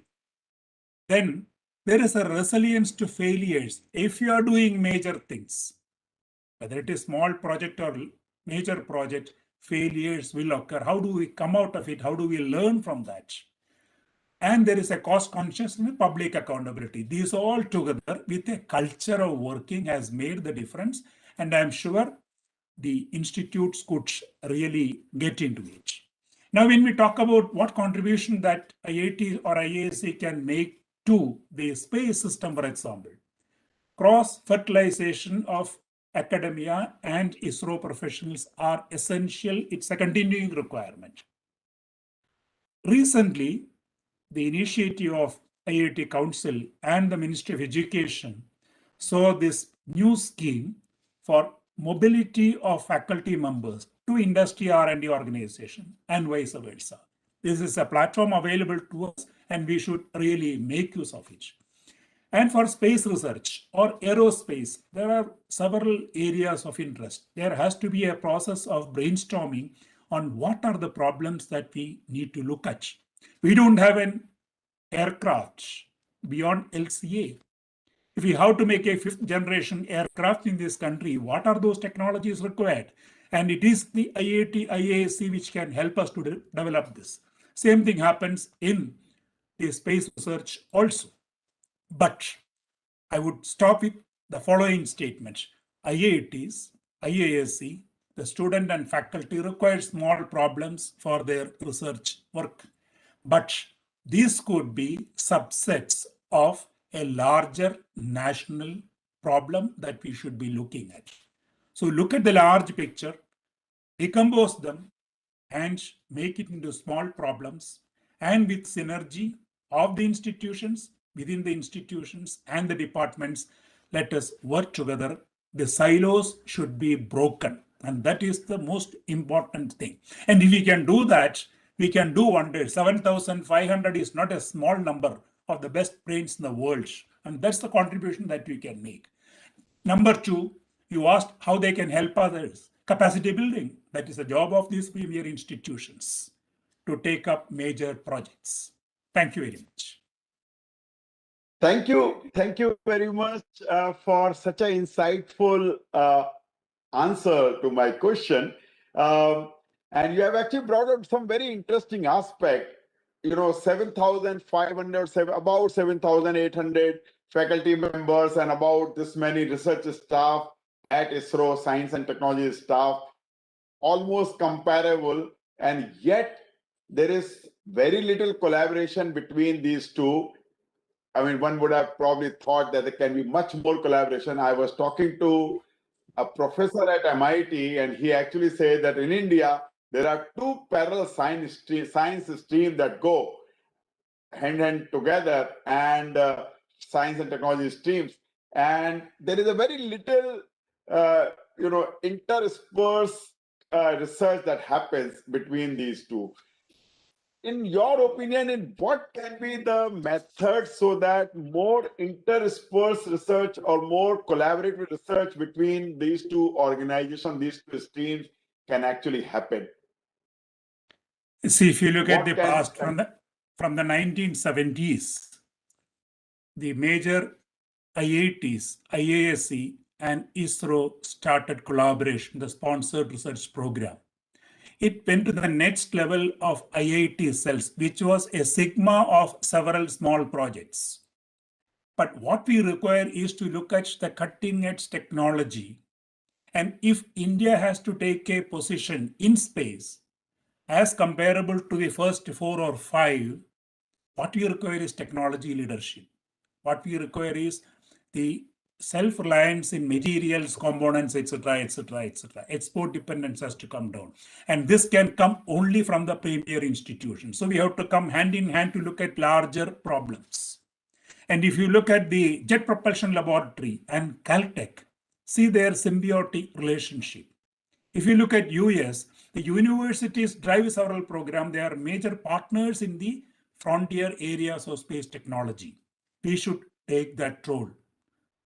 And I'm sure that whether it is IIT, Madras or Bombay or Delhi or Kanpur or Kharagpur or IISc, they all have enough potential available for this collaboration, and we should work towards that.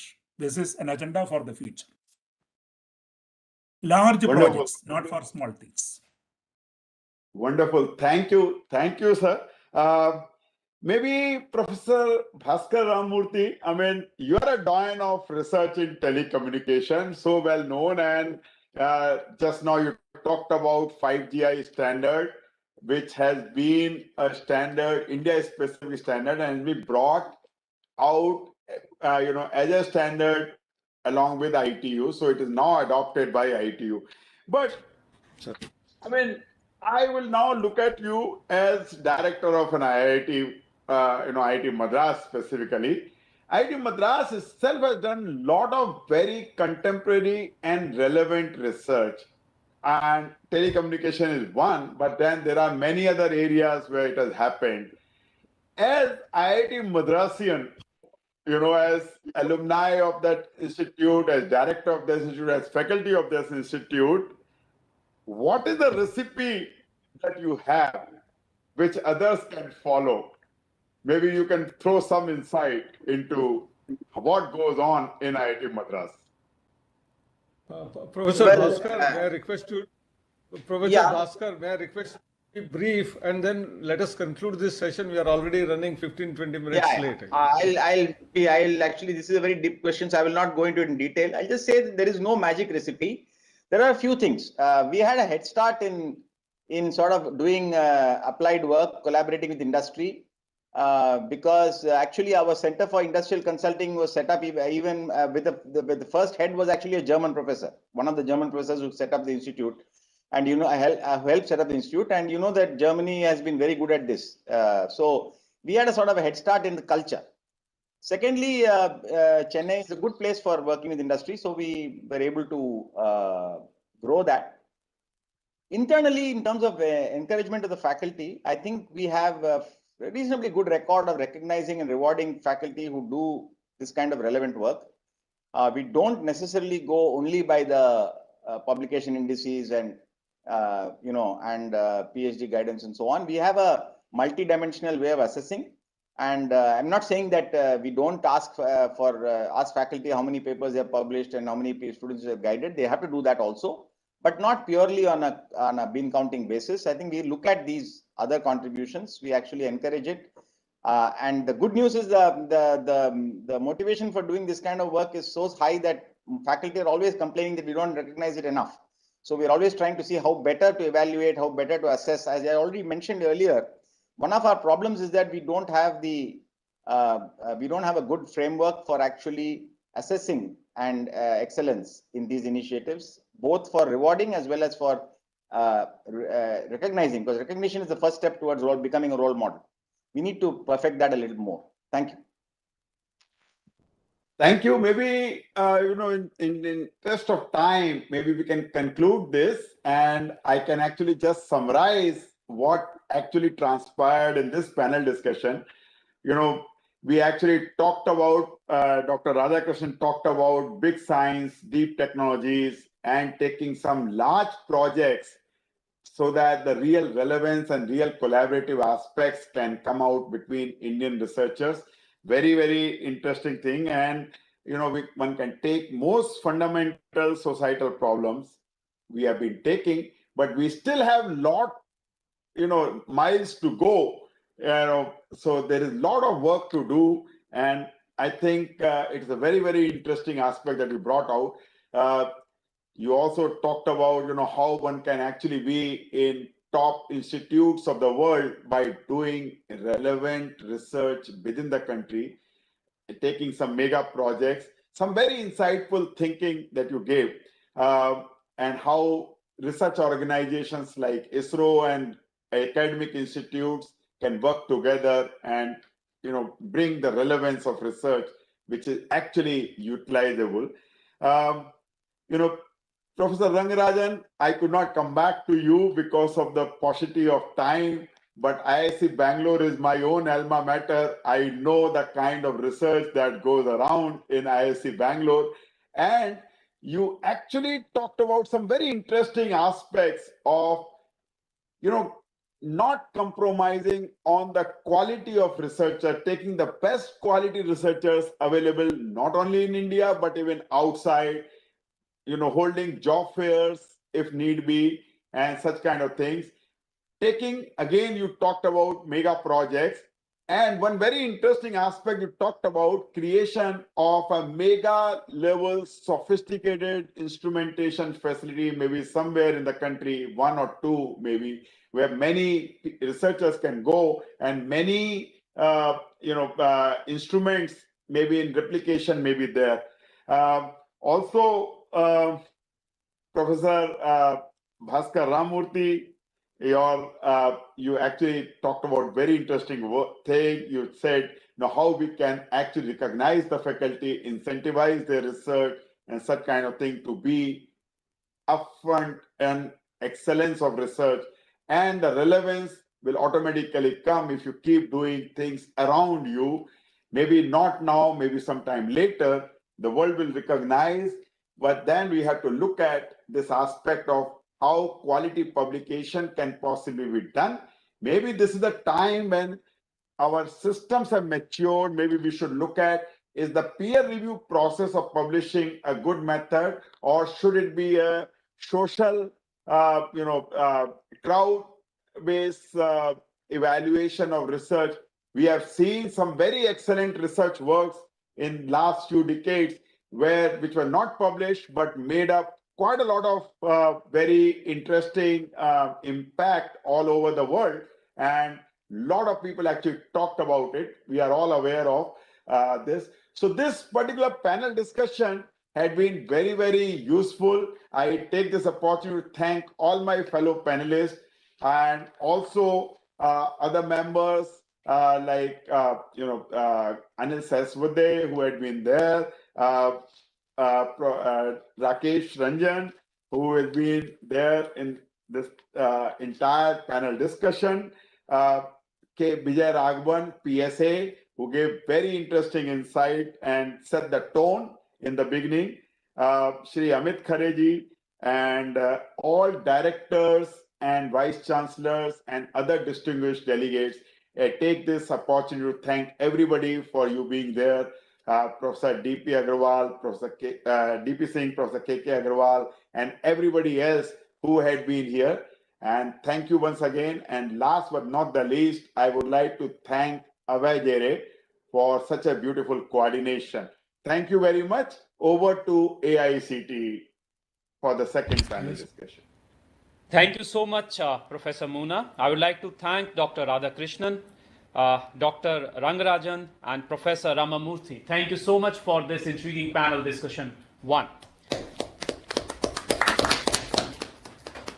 I would now like to proceed with panel 2, and the topic is building innovation and entrepreneurial ecosystem.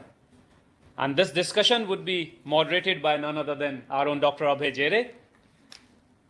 Many of you, they are aware of, he needs no introduction, but the person who initiated the innovation wave across the country in higher education system, be it Smart India Hackathon, be it establishment of institutions innovation councils, be it the ranking, that is ARIA, and many, many other programs. And from higher education, now under his guidance, the innovation cell is heading towards school education as well. So Dr. Abhay, I would like to welcome.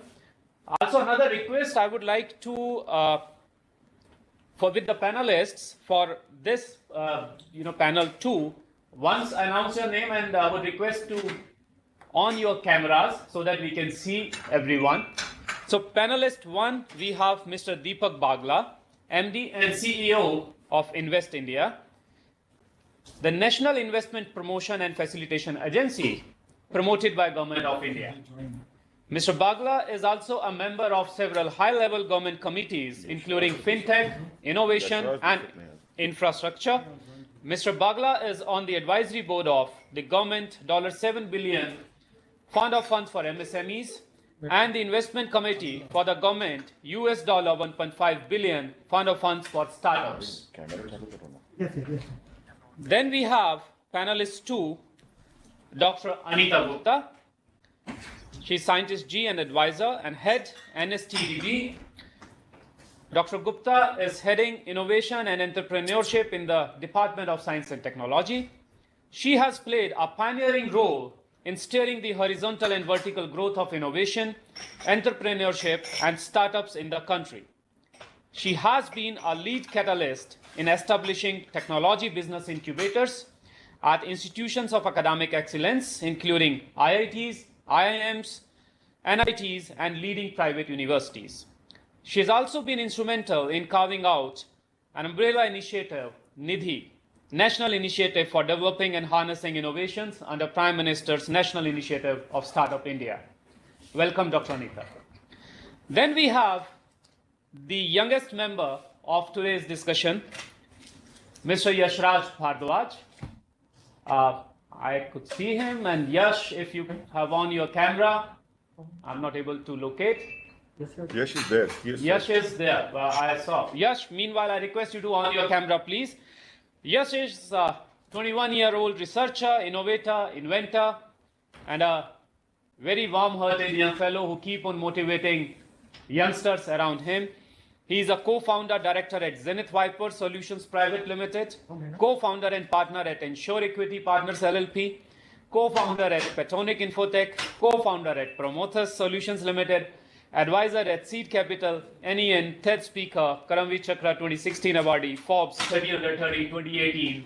Many more laurels at this young age for Yash. I'd like to welcome you all and would like to hand over the moderation to Dr. Abhay Jere. Dr. Jere, please.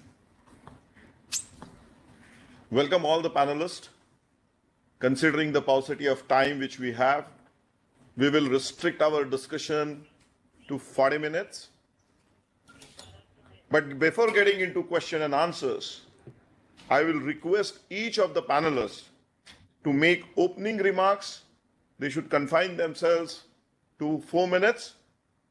And after first round of opening remarks, we will actually take up questions so that we make this discussion, panel discussion, very interesting. So I will start with Anita. So Anita, over to you. I would like to request you to highlight with us what Government of India, beyond DST, is also trying to do to ensure innovation ecosystem gets promoted and sustainably established within our institutions, within our country. So over to you, Anita. So thank you, Dr. Jere and the entire AICT team. First, compliments to you for completing 1 year for rolling out of national education policy, and it really completely gels with the kind of mission we are targeting to make India a robust ecosystem for driving the innovations, Indian innovations, and more so aligned with the new agenda and mission of being Atmanirbhar, make for India, make for the world kind of driven mission. So let me just quickly walk you through. DST has been pioneers, many of you may be knowing, in terms of rolling out first of its kind institutional programs of technology business incubator, keeping in view that institutions were known to be the seedbeds of new ideas and knowledge, and also driven by the Western experiences. We had the Science and Technology Entrepreneurs Park way back in mid of 80s, and as we speak now, this entire program and activity has seen three noticeable waves. First intention was to really convert job seekers to job generators, and it served to that purpose certain extent till 2000, when India gained a lot of prominence in terms of services taking roots. GDP, more than 55% was contributed towards the GDP. Their knowledge, how do we really translate knowledge to wealth creation? And that's how business incubation had taken roots from 2000. But as we speak, when the top leadership, our PM coins a program, Stand Up India, Startup India, way back in 2016. There's no looking back for us because this has completely changed the complexion, the way institutions are perceiving innovation. Institutions are giving a lot of importance to integrate the startup ecosystem within their own institutional ecosystem. How are they aligning with compliments to AICT for bringing out the ranking system, which has really made them much more in terms of innovation, and startup has much more pronounced in the overall vision and mission of the institutions. So as we speak, 2016 was a sort of a game-changing year for our activities as well, because we have to completely chalk down and come out with the programs which aligns with the Startup India mission. And brainstorming with the institution, Nidhi is the program which we have rolled out, which is sort of a pre-incubation, building the funnel and the pipeline of future innovators and entrepreneurs. But like as Dr. Jere has highlighted, beyond DST, what is happening? So beyond DST, because DPIIT became the nodal body to foster the entire and gear up not only the central ministry, but also the states for the entire activity. So nation as a whole, there has been 3-4 pillars where the entire DPIIT, along with collaboration with the leading departments, DST as a knowledge partner, DBT, MSME, METI, all have come together to solve the key gaps in the innovation ecosystem, and how to really make the environment, the ecosystem much more enabling, be it like going in for how to simplify rules, how to register a startup, so all these interventions and the creation of knowledge repository, the hubs of innovation at various institutions has really taken a giant leap. And this is also evident from the kind of application we got since last 4 years. Earlier, we were restricted to only 10 applications for a given call, and there's a quantitative jump. It's a 10 to 15x jump in the number of applications. So that's very evident that institutions are now gearing up to mold the students, to mold the faculty, and contribute towards the ecosystem. But having said that, as we go along, a lot needs to be done to really realize the ultimate vision of India R&D innovation ecosystem, finding roots and connect with industry, as well as the global ecosystem as well. So thank you.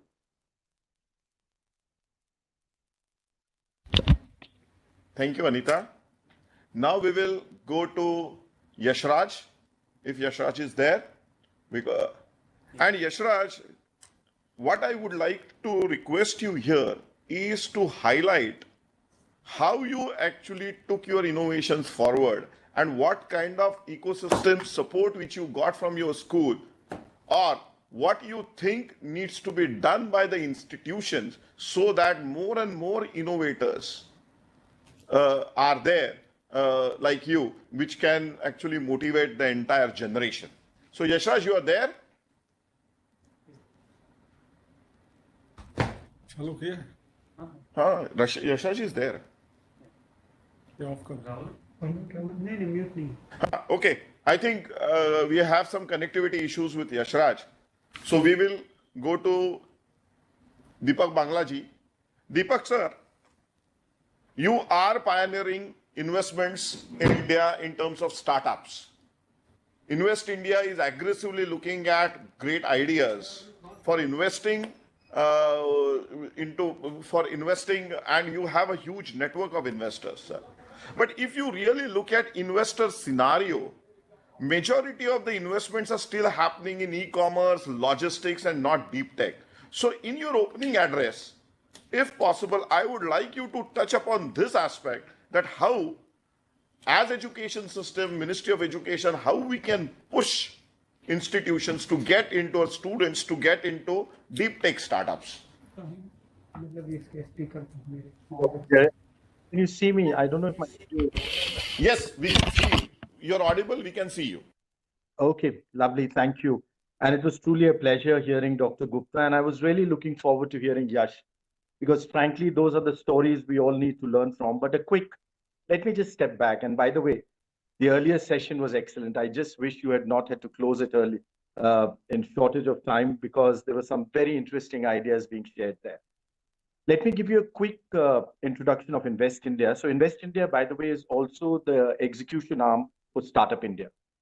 So when in 2016, January 16th of 2016, the Prime Minister launched Invest India, launched Startup India, Invest India was given the responsibility to create the entire ecosystem and to see how we can execute it across. And one of the most interesting challenges we had at that point of time was to see how do we join the dots.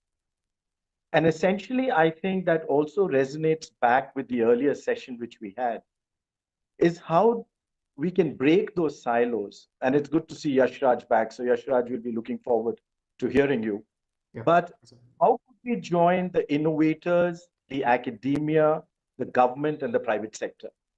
And in fact, this is one of the key success factors of Israel. But let me just quickly go back to tell you, the first thing which we did was to start working at the state level. With each state government, we worked individually with them to carve out a state-specific startup policy. And I think that has paid us a lot of dividends, and it had to be tailor-made. And what we also did was to bring best practices globally and happening in other states, sharing it with the states and helping them execute it. So that was the first part. And if you really look at it, we are a startup nation in many ways. It's just 2016 when the Honorable Prime Minister launched it. We're just close to about, 60 months ahead of that. Today, in over 600 districts of India, I have a registered startup. To my mind, this is one of the biggest accomplishments as we move into a new phase of growth for New India. And these are going to be the new engines of growth of New India, which is going to be a bottom-up. That's the first big part which happened to it. The second part, what the team really focused on was to try and spread the word out. You see, if you recollect, one of the opening speeches was being made when the launch happened was, how do we start working with failures? How do we celebrate failure? That was a big mindset issue. And I'm taking you back to 2016. And that's where we would see a large number of youngsters were not looking to get into something which was a high-risk venture, quote unquote, and they were looking to get into safer areas. And this, I think, significantly that is the other thing. So we started ground level startup yatras from districts, from villages.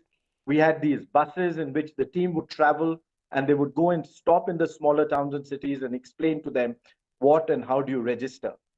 The third part of it was that entire mentorship and how do we get the amazing mentorship which is available across the country, tie up those knots and tie them to the mentors. In fact, we have a very good learning and development program on the Startup Hub. And I would urge everyone to look at Startup India Hub, which is in the Invest India website. It's now the world's largest startup hub with over 300,000 of them on that. And we've got bridges with 11 countries. That was also now to see how do we bring startups and best practices from there. And the last part, which we are just currently working on, was try and see how do we help them in getting a market. So, you know, all the special provisions of government purchasing, being special carve-outs being done for startups, easing the norms for recognizing a startup for making them eligible for government purchasing. And apart from that, also setting up that new fund, the fund of funds, so as to speak. And that is where we are seeing some amazing traction. One of the best learnings from me on the fund of funds is that when we have these new funds coming to looking for the funding which can be provided from this fund, the strategies which they are adopting. And the other interesting factor, and Dr. Gupta will be very happy to hear that, is that women in startup, that segment is growing by over 100%. And in fact, women-led startups or women-involved startups, chances are if 70% of them will always get access to funding. So let me just keep my closing remarks close to that, and then we can pick it up later. So let me take it back to you, Dr. Jerry, because we've got to rush. Thank you. Thank you, Deepak. Now, as Yashraj has joined, I would go back to Yashraj again. Yashraj, please share with us what was your story and what was the support you got from your school and subsequently from your current organization or current educational institutes, so that it can be roadmap to other schools on how they can support good ideas and ensure that their students actually become entrepreneurs. So Yashraj, over yes, to you. Thank you so much for having me here, and I would really like to thank everybody of you. To be honest with you, I'm really small to comment in front of such an elite panelist and having so experienced people, but I'm just going to share my part of it. So I'm Yashraj Bhardho this side, and I'm just quickly going to make you guys go through about the story that I had. So I started all this research and business with my twin brother, which is Yuvraj. He happens to be my identical twins and 5 minutes elder to me, and that's what makes him my boss. And so when we started off with our journey, we used to play cricket before, and we come from very humble background. So as you know, like every middle class family has a mindset that the children should do something wherein the stability is there. So either become an IAS officer or either go for engineering or become a doctor. And I always say that parents are not always at fault, because parents will definitely think what is best for their children. And our parents thought that it's important to be financially stable, and that's why they both wanted us to leave cricket aside and focus on studies and come up with something stable profession that we can take forward for. So we both left cricket when we were, I think, around 12 years old. And because what happens is many a times when you're doing something for which you are really passionate, and I'm still very much passionate about cricket, there is an instance that happens with you that you get that feeling within your heart that, for example, if I had money, I would have been playing cricket, right? I would not have been sitting in this panel. Maybe I was joining some other sports panel, I guess, right? So that pinch, when it starts hitting you in your heart, then you become really impatient, and that's what happened with me and my brother. So we were like that, if we had finances to support ourselves, definitely we would have been doing what we were passionate about. But now, as we don't have finances available, so let's not wait for 10 more years to get a school degree and then get into the college and then do a job and then become something. Let's make money right now. So we wanted to get into business. That was definitely the intent, and fund ourselves. So we started with research, of course, because we were very much passionate about sciences. Particularly, my brother was totally into astrophysics, that is cosmology.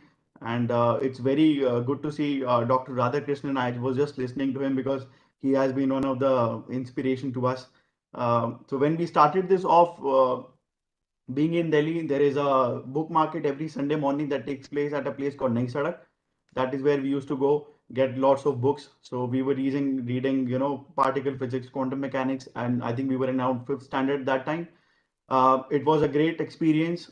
Definitely, it was really difficult because if you are in 5th standard, you are reading quantum mechanics, you will definitely be full of doubts.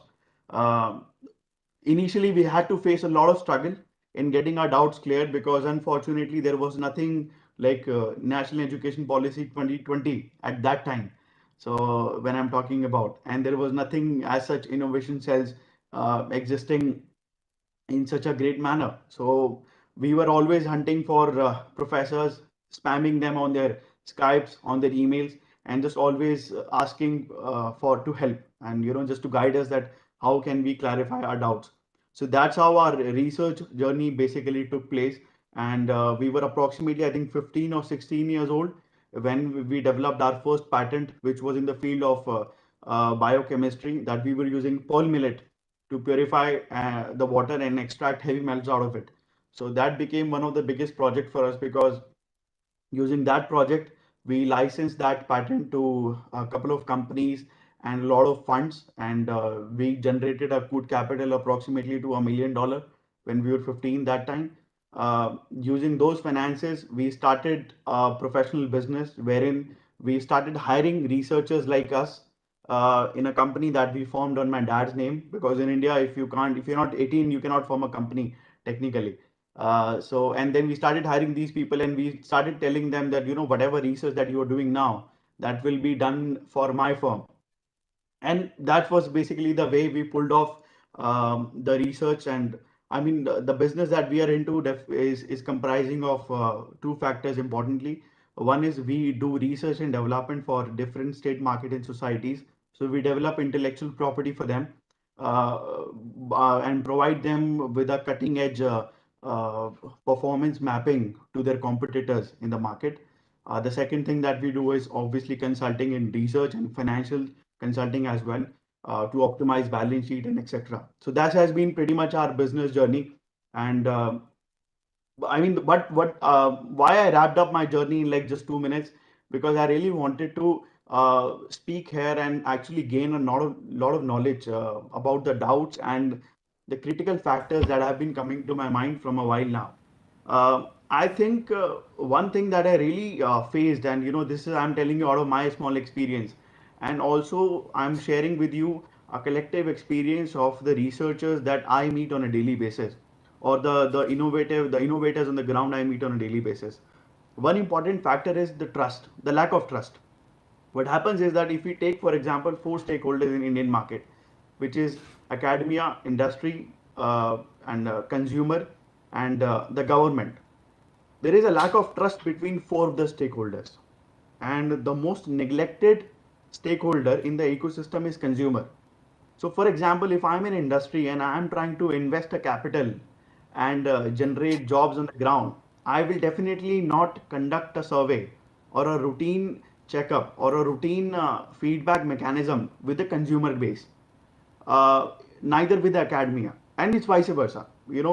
So I happen to write a book this year, and it's by the name of Resetting the Jewel in the Crown, wherein we actually, me along with different professors from UC Berkeley, because that is where I'm a Govt fellow, we did some research in actually mapping out what is it that the ecosystem is lacking and what is it that will basically revive a ecosystem. So trust comes as a very, very important factor to drive any ecosystem, a trust between the stakeholders.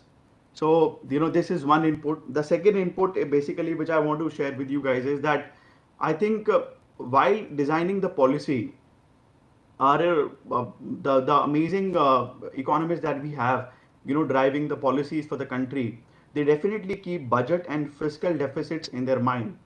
But the very key deficit that is usually being ignored in driving the policies is implementation deficit. I think that is something that and I would agree to Dr. Radhakrishnan, as he was actually, I was listening to him very carefully, and he mentioned about having accountability or on respect to the implementation. If we have, yes, we will come to that. Yes, we will come to that. Just hold on to that thought. We will come to it. Yeah. Okay. So Anita, I would like to ask you here is that when we are going out, you also have large number of incubators within your education, within the educational institutes. We also go to many educational institutes. We see good ideas there, but we don't see translation of those ideas into real great products which could be marketable. Would you like to talk about it, where we are missing the bus or where the gap is? Yeah, so I think this was a felt need, and that's how our sister department DSIR came with a program like PRISM way back, but unfortunately it got derailed. And when we were having a brainstorming session, like what are the various missing links in the entire innovation value chain, this was a real felt need, because although innovations and beyond ideation stage, if any innovator wants to translate the idea into a prototype or come out with a minimum viable product, there was absolutely funding gap in the entire ecosystem. And that's how when we were came out with the Nidhi program, and the first program which we coined was the Prayas program, which really attempts to give the funding in a grant mode to enable an innovator and any individual to translate into a working prototype. And that's how this has recently we took a survey of the recipients of this program. And although by numbers and the sheer quantum of the funds being provided under Prayas program are very limited given the size of India, but nonetheless it has really worked well, because 400 innovators were recipient and 70% could translate into startups, which are the products are now seeing the light of the day. So given that sample size, if such a program could be really successful from any Government of India program standards, I think this needs to be really scaled up. And that's how we have tweaked our incubation program and come out with a new program wherein like we are attempting to set up, give the infrastructure of a fab lab, where innovators are given all sort of facilities, equipments for translation of their idea into a prototype. And that is the first basic step, I think, in all academic institutions. I believe AICT has also launched some idea lab, or they've come out with these programs. And I think these two programs are really attempting to address this need of how do we really, this is the one side of the spectrum. Other side, like how these kind of innovators are connected to market, because many of the products do not see the light of the day. So this has to be really amplified with the active real market insights. That means such innovators need to be linked up and engaged with the good mentorship program, because one aspect is how receptive these products are in the market in terms of the competitor landscape, how much in terms of the three critical features of an innovation: affordability, accessibility, and availability, how these three A's are being attempted at that particular. So it has to be examined from the products which are already available in the market. So, and real market players have to be engaged. So incubation or innovation programs needs to be linked up with the real set of people who can give real market insights. And in terms of initial funding, DST comes only at for the initial 2-3 years of their journey. Beyond that, it is really we need to re-energize. So in a way, we have like product showcase. How do we really make innovation showcase, so that there could be other avenues? Now that avenues needs to be really strengthened and integrated in our ecosystem. Bhaskar sir, I would like to take Anita's thought forward. As we see, when we are looking at even investment community also, majority of the investment community, when they are looking for really good ideas, they would go to our premier institutions like IITs or NITs or IIC Bangalore. But there are large number of really equally good ideas which are there in our tier 2, tier 3 institutions, because out-of-box thinking can come from anywhere. Now, what kind of ecosystem interventions we should do to ensure that ideas from these tier 2, tier 3 organizations, which are really good, could be logically taken forward in terms of investment?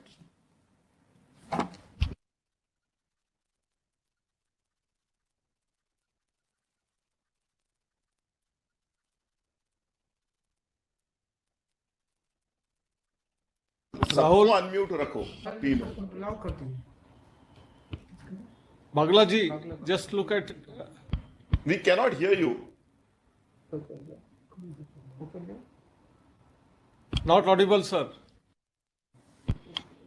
सबको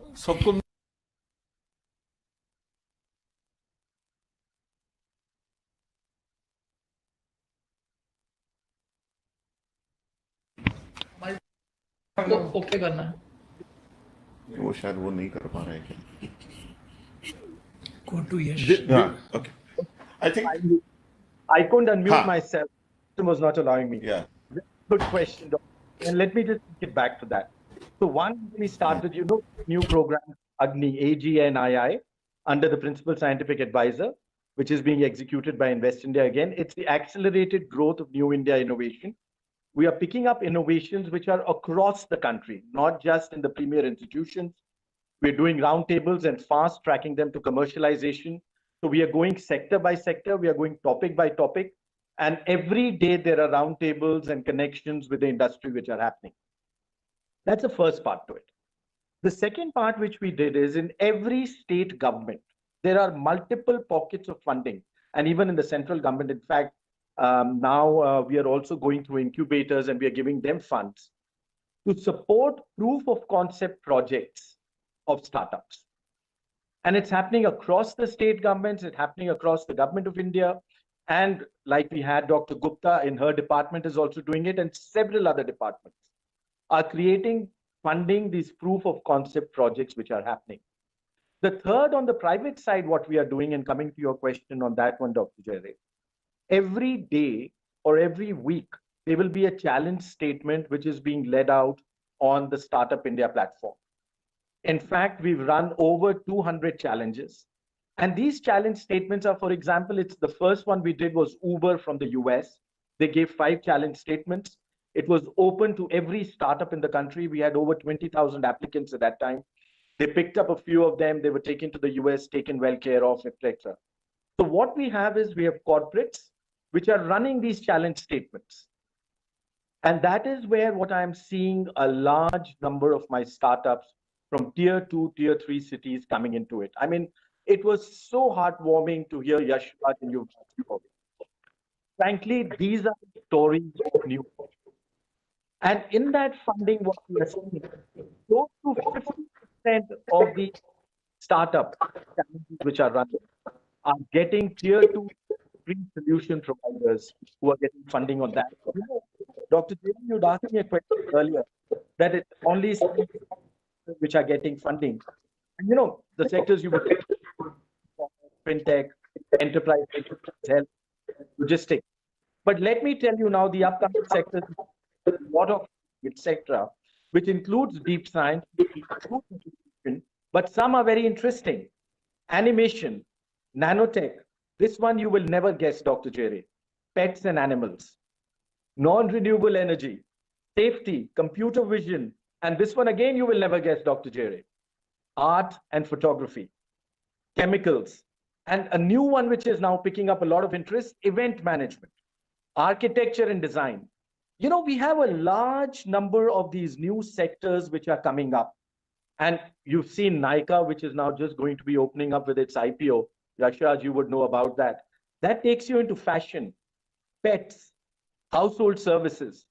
All these sectors are now getting funding. Why is that happening?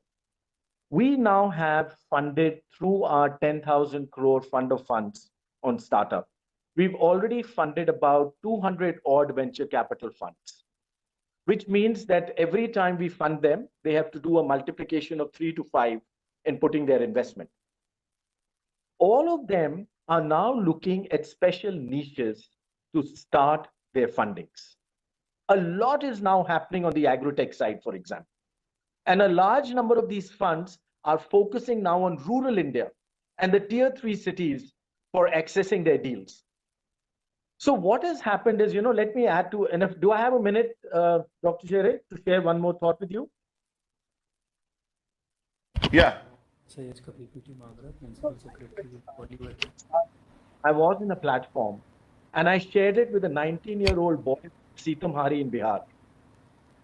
This was a global platform which was being run by the UN where we were talking. And this young gentleman like Yashraj and Yuvraj, after he graduated and finished his master's, he did not join the government. He did not look for a corporate job. He started a small startup, which was to help startups in and around his village to get them mentorship, to get them market globally and locally. And he has already raised close to 30 crores for them. This is now becoming a movement. Please remember, when we compare ourselves to the US, they started their startups journey sometime in the 50s. Israel started it. I mean, And now we are number 3 in the world in number of unicorns, number 2 in the world in number of startups, and number 1 in the world in new startups adding every day. We are ahead of Israel. Let me give you an example. The first 10,000 startups. Bagla sir, Last Bagla point. sir, I just would like. Go ahead. Go ahead. Out of the 50,000 odd registered startups with the government, the first 10,000 took us 808 days. The fifth 10,000 took us only 180 days.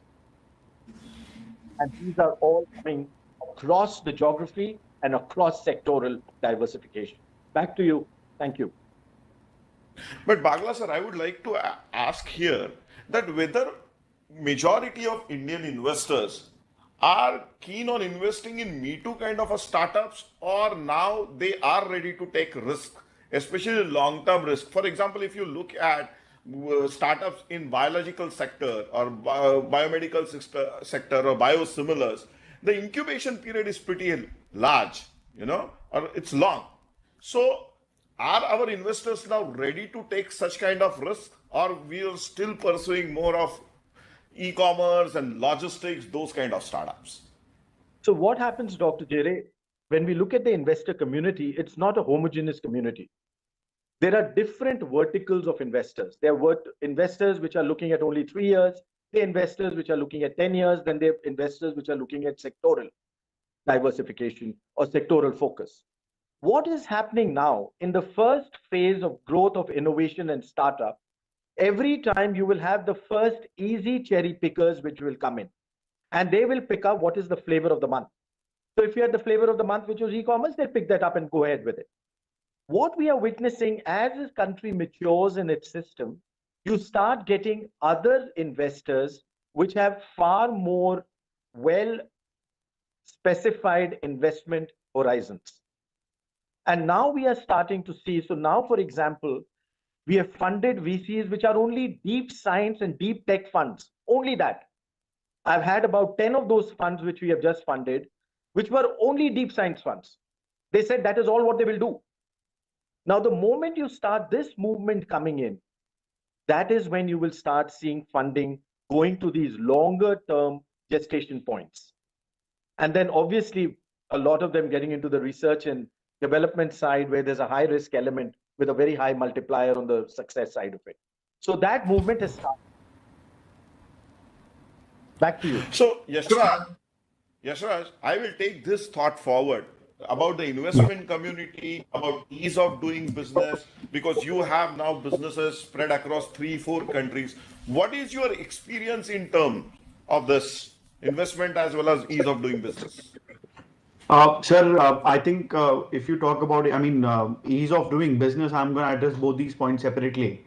That is where I feel that India is really coming up really well and is improving with a great rate of progression there, because the ease of business has come up really well. Right now, if you talk about if I'm a startup or I'm a company and I want to expand my footprints to a public sector, previously that used to be people used to think that it's never possible, and your board will just say no to it. But now by having these single windows at every ministry or even state governments, it has made really easy for companies and startups to interact with the public sector and talk to them and share concerns and share feedback. And I think the programs like these really give a good space to the companies, the private sector firms, to come up with their problems and to actually speak that this is something that I need to survive myself in. And I really appreciate that part.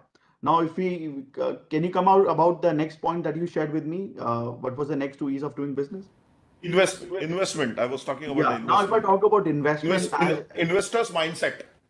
Yeah, so investors' mindset, that is something that has to be evolved in a market like India, because what is happening is that people are too transactional still.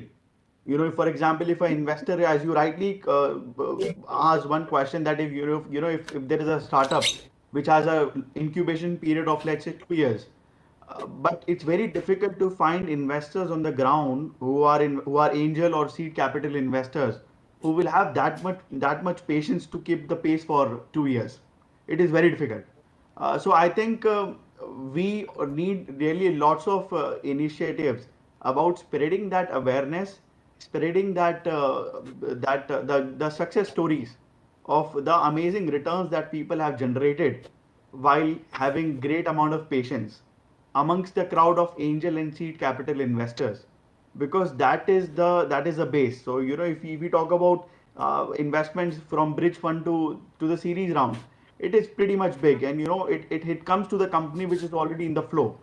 But the most critical investment that comes to anybody is angel or a seed capital, and that is where lots of patience, that is where the risk is the highest, that is where there has to be a perseverance in both the parties. So I think there is a very important need of that holistic ecosystem for this particular critical area, to spread that awareness or to share more and more success stories so that people start developing that patience. Thank you. It is a very interesting discussion which is going on. You, Deepak ji, Anita ji are really giving some great insights. I think our viewers would like to actually know more, but considering the paucity of time, I think we have to cut down this discussion. We will again meet some other time on some other forum to take this discussion forward. So thank you very much. Mohit, over to you. If you permit me, I wanted to highlight one point. Go ahead, Anita. Just final point in terms of the investment. I do see that there is a lack of investment, particularly in the deep tech and deep science area. We are losing out a couple of the incubated startups where they reach out to Silicon Valley or Singapore route they take because there's no investment available beyond a certain limit, particularly in the cyber security domain, drone related startups. So we have to think out we have to really come out with a new plans and sensitize investors. We need to retain them in India as well. So that is one. And another aspect of how do we reach out to tier 2, tier 3 kind of startups, spot them and nurture them. There are set of angel level investors who are only targeting tier 2, tier 3. So we need to really bring them up. And the one policy of UP government which needs to be lauded, needs to be scaled up, one district, one product.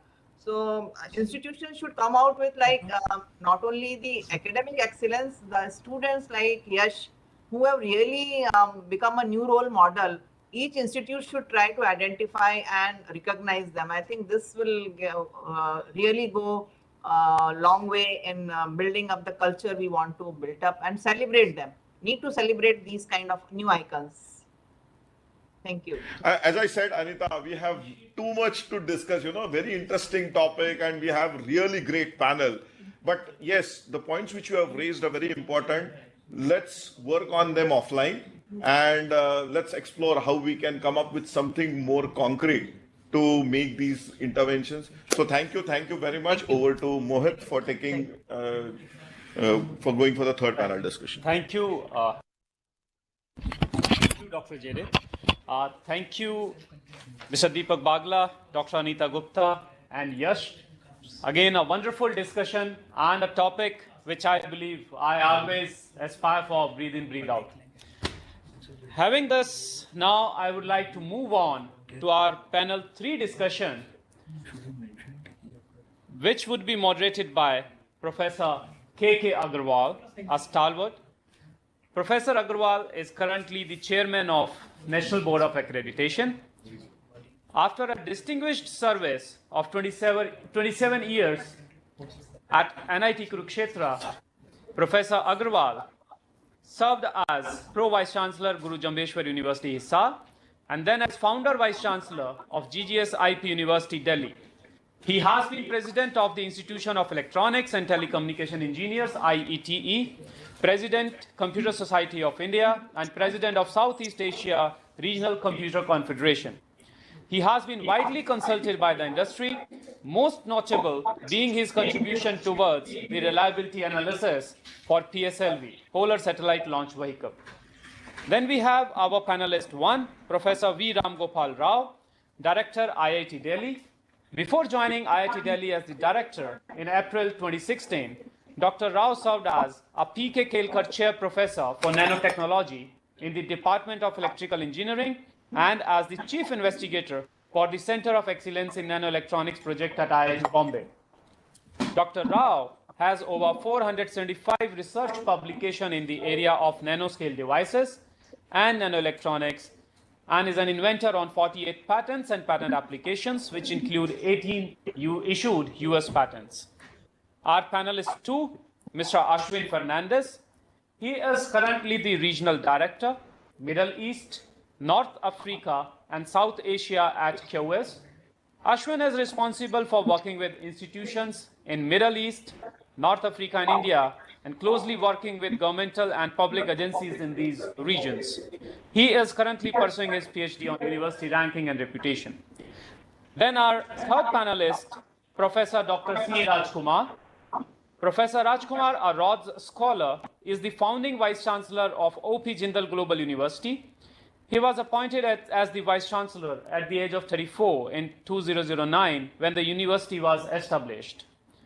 JGU is one of only 20 universities in India and only known STEM university which has been declared as an Institute of Eminence by the Government of India. Professor Kumar is an accomplished legal scholar and works in the field of human rights and development, comparative constitutional law, terrorism and national security, corruption and governance, law and disaster management, legal education and higher education. I'd like to welcome all the panelists and request our moderator, Professor K.K. Agrawal. Sir, floor is all yours. I would like to welcome you all. Thank you. Thank you so much for introducing the panels. And let me on my behalf, first of all, congratulate the Ministry for organizing this very important session on research, innovation, and ranking, and also give us an opportunity to be a part of this national endeavor. When I was contacted for this session, research, innovation, and ranking, I just was wondering the connection between these three very important terms, research, innovation, and ranking. And I could feel that it has been planned because ranking today, particularly when we talk about global ranking perspectives in this session, is heavily dependent on research and innovation. Without the essential elements of good research and good innovation, good global ranking is just out of bounds. So therefore, connecting the three has been very important. And I am grateful to the Ministry for this session. And my job has become much easier when I look at the three wonderful panelists in this session who have very deep insights into the subject. When I talk about national education policy, whose 1 year we are celebrating these days, one has to really look for that the policy has very heavily emphasized on research and innovation.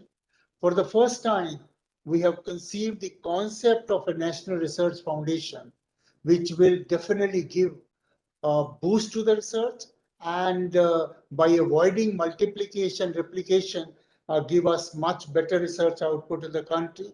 Innovation and creativity has been emphasized in the policy in a very big way, which was required. And finally, quality has been the focus in the policy all through, because we have strongly realized while quantity in a country like India cannot be forgotten, will have to be emphasized. That is why we have talked about GER of 50% or so on and so forth, because in a massive country like this, quantity will have to be focused. But nonetheless, in addition, we have come to the fact that the quality will have to stay, will have to come in.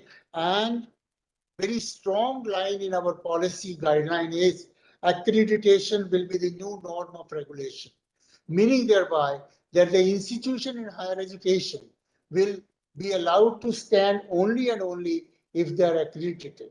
So that gives a very, very strong message to quality education, which indirectly implies accreditations and rankings, which will become a part of the whole gamut of higher education. We also talk about in the policy about global citizen, And therefore, as the dimensions of internationalization of higher education and facilitating the universities to set up campuses in India, while at the same time talking about Study in India program, meaning thereby that the bridge between India and the world is being contemplated in a very strong manner. Finally, friends, we have also tried to weave a balance, perfect balance between Indian value system, heritage, culture, our all Indian languages, and at the same time, we have given equal emphasis to global competitiveness, which has been appreciated and is planned to be respected in a big way. In this light, ranking, particularly international rankings, do assume an unprecedented importance, and hence this session. I was partially through the first two sessions, which have built the background for innovation, entrepreneurship, and excellence and relevant research, which will help us to carry forward in global rankings. Well, friends, I have been following global rankings for quite some time, and also National Institute ranking framework, which we started in India about half a dozen years ago, and has been reasonably well accepted in the country. Let me right at the outset say, whatever we may do in the rankings, some degree of subjectivity in the rankings is a part of the game of the ranking. Because how much weightage to each parameter, probably there has been no foolproof mechanism to do that. And therefore, some degree of subjectivity has to be a part of the ranking system. But as we build along, for example, I've seen NRF in 6 years, we have come to a level of acceptability of a very high order of magnitude. But the subject of it's a subject of curiosity and discussion, that how do we strike a balance between perception and actual quality, and thereby ranking. During the last Tokyo Olympics, I read a beautiful piece. He says the psychologists analyze the mindset of the medalists, and he says, I found silver medalists slightly depressed, but bronze medalists elated. Now, on face of it, it looks like a very dangerous and wrong statement. But when I went a little deeper into the write-up of that psychologist, he says you get the silver medalist just after losing the game, and you get the bronze medal just after winning the game. And that makes the mind state very different, but that does not really mean ultimately it will have an impact on the ranking. Why I am trying to say this is perception, instantaneous perception, long-term perception will have a bearing on all these things, and that cannot be just a subject of criticism. It has to be a subject of long-term debate. In India, we talk about world-class universities, like most of the countries in the world do that, which is a very long-term planning. And at the same time, we want to have very short-term ranking targets. Now, for a university to strike a balance between short-term targets and long-term targets itself is a very challenging game to play. And therefore, I believe that this session will give us some interesting insights for the universities in this country to take a path on. And I'm so happy and grateful that the three panelists which we have not only fair knowledge of this area, they have immersed themselves in area and worked in this area and have very important feelings to share with us. So without taking much time, and all of these three panelists have been already introduced in a brief manner, because to introduce these panelists fully is impossible in a 40-minute session. So I'll straight away go to the panelists, and in the first round, I'll just ask each one of you to make about 5 minutes brief comments about the topic, and then we'll go to some specific questions. So I have great pleasure in inviting Professor V. Ram Gopal Rao, the first panelist of this session, who is Director IIT Delhi, one of our best ranked institution, obviously, and has his own views, strong views about perception of global rankings. So, Professor B. Ram Gopala Rao, please. Yeah. Thank you, Dr. Agarwal. Thanks a lot.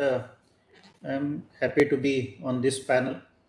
If you look at rankings, let me, just since there are many people who are not really aware of what these international rankings are and on what parameters they really rank the institutions. So let me give a brief primer on rankings. There are 6 parameters. If you look at the QS, which is probably the most popular ranking in the country, most of us are participating in that. The first one is the academic reputation. The second is the employer reputation. So these reputation parameters are 50% of the QS ranking methodology. And on these 2 parameters, in an institution like IIT Delhi, for example, in academic reputation, we score 45 out of 100. On employer reputation, we score 70 out of 100. But this is also, these are the 2 parameters where there is a lot of regional bias, and QS is aware of all the complaints that both Ministry of Education and our individual institutions are making. But I would also think, these are also the least transparent of all the parameters right now. I think something needs to happen there to improve the regional bias as well as the transparency. But I think this is also some place where we have scope to improve further. And that is where, improved social media presence, visibility in the society for the work that we are doing, even an international kind of a campaign like the Incredible India campaign. In one of the last IIT Council meetings, we discussed, something like that, where, for all institutions in India together, at least for the IOE institutions, if the country can launch an international campaign on study in India, sort of a thing, highlighting the great things that are happening in our institutions, that can change the perception part of it. But that is something which we need to do better, and we can do better, and things are getting better. We're actually improving our perception part of it year after year. The third parameter is the citations per faculty.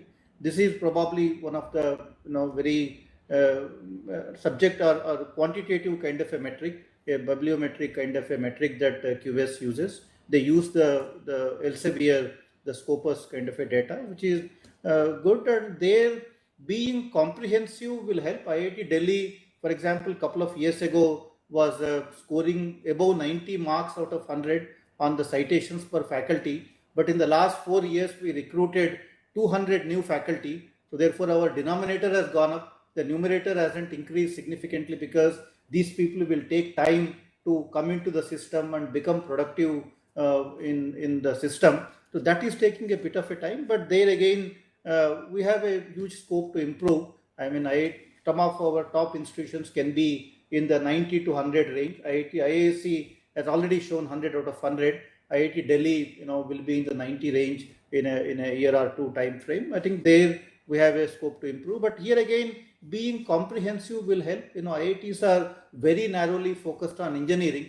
So that creates a problem for us in the citations per faculty, because engineers are not good at citing each other's work. Even our most reputed journals will have impact factors of 2, 3 kind of a thing, while some of these medical journals will have 25, 30 kind of a thing. So therefore, I think we need to become comprehensive, and I am also very happy that the new education policy is also pushing us in that direction, and which is a good sign. At IIT Delhi, we are doing many things in that direction. The fourth parameter is the faculty-student ratio, and here IITs are again not doing very well because we have been increasing students for whatever reason it is. The last increase was because of the EWS quota. We added 2,500 additional students in the last 2 to 3 years. So we have taken a bit of a hit, but finding IIT quality faculty is also an issue. And here again, we can improve. We are improving. And so we have a huge scope. Right now, IIT Delhi scores about 30 marks out of 100 in the faculty-student ratio. But remember, we were scoring below 10 just a few years ago. So I would expect that this also has a huge scope to improve. And the fourth thing, or the fifth thing rather, is the internationalization. There 2 factors come into picture: the international faculty and international students. There we are doing, devastatingly bad.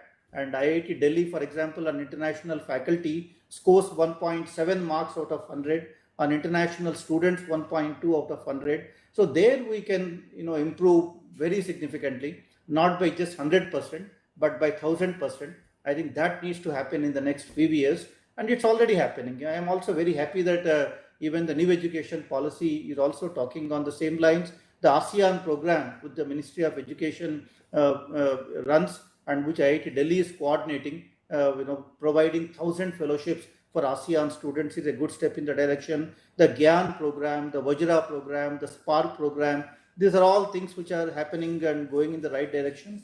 I think it's a matter of time. I think the current rankings, I would think, are not a true reflection of what our institutions are. And I think another 3 to 5 years time frame, looking at the trends that I see right now, I think there is no reason why some of our top institutions, at least 3, I would think, can be in the top 100. I think hopefully we need to do what we are doing a little bit on a more aggressive side, but otherwise I don't think it's really going to be an issue for the institutions. Yeah, I think I will come back again maybe in the subsequent rounds. Thank you.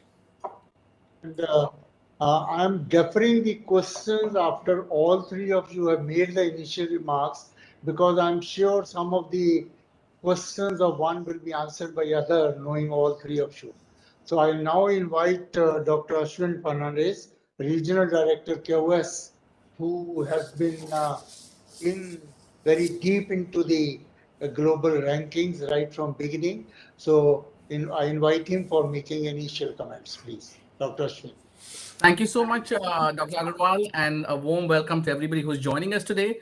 Special thanks to AICTE for this invitation and to Dr. Abe for reaching out. So I think I've listened to the entire session and very interesting remarks. There is definitely no doubt that higher education in India has undergone a remarkable change in the last few years. And I think with the new education policy, we are embarking on a new paradigm shift.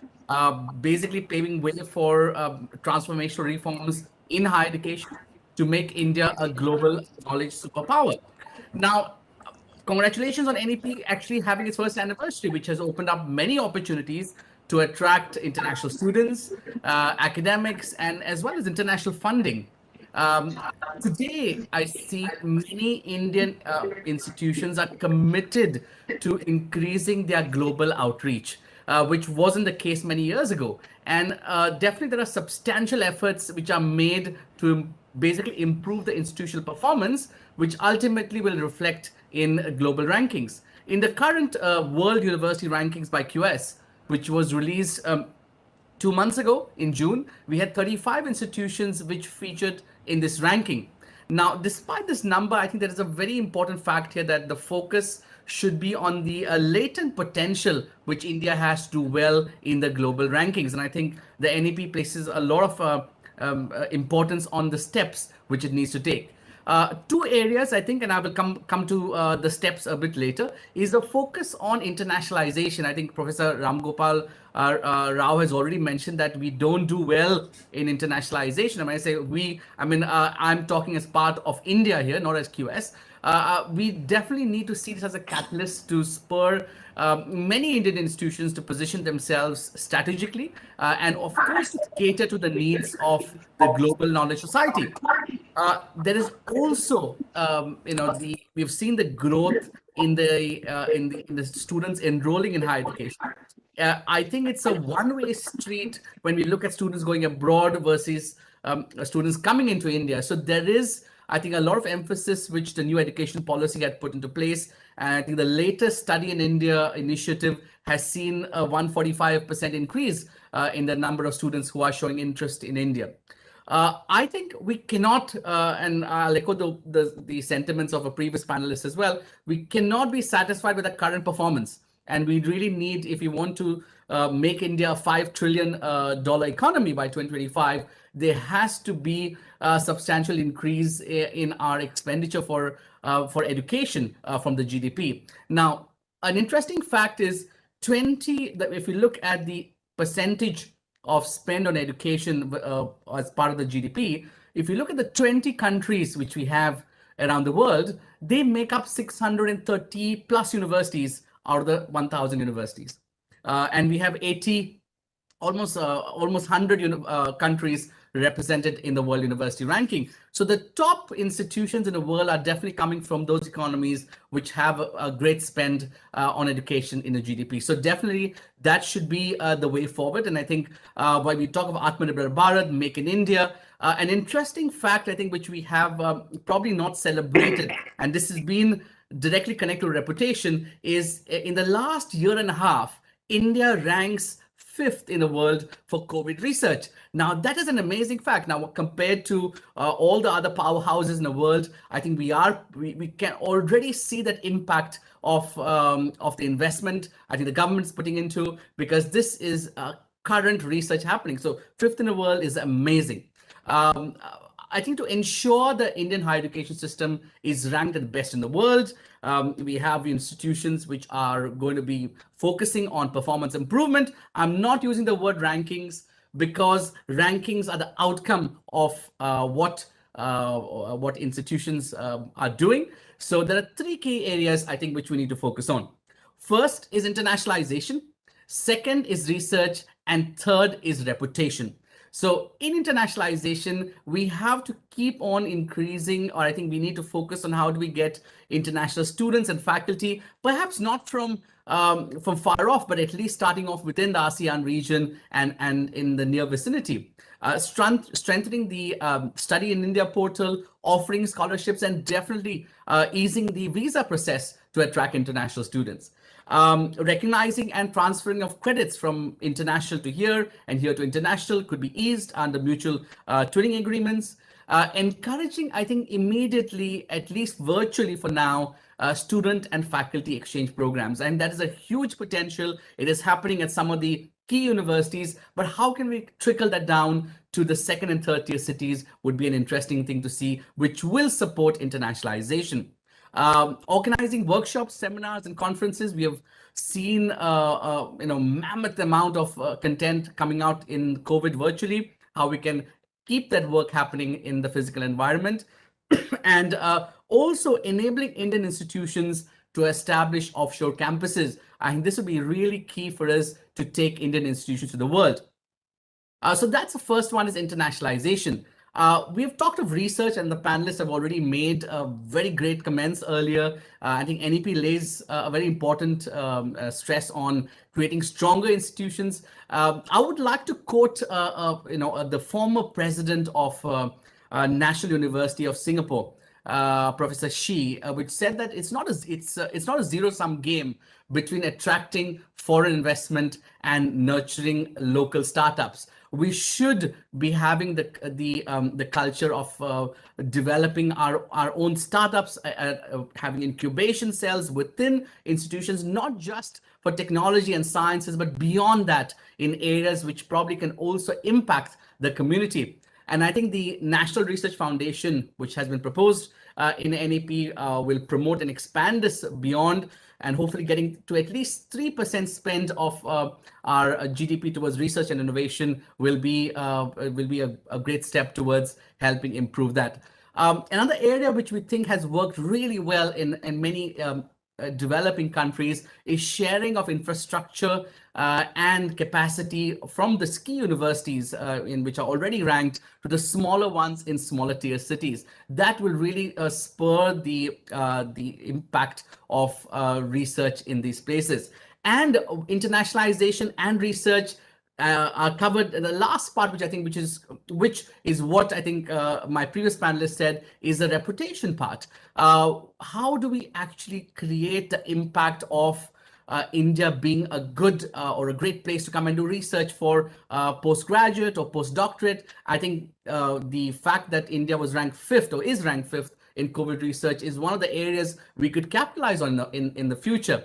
So additionally, I would say the reputation, creating engagement with social media, featuring successful alumni, featuring key faculty members, looking at international, hopefully in the future, international conferences, participation, and putting the word out there, what great things we are doing in India. And I think using our bodies which are here today, which are the Invest India and the Study in India and all those other agencies to help promote the key key things for India in the world is important. So definitely we should be looking at creating more visibility for Indian institutions and for the great work and research and internationalization. So those three areas, I will stop here because I think I've kind of exceeded my time, and I'm happy to take any questions later on. Over to you, Professor Agarwal.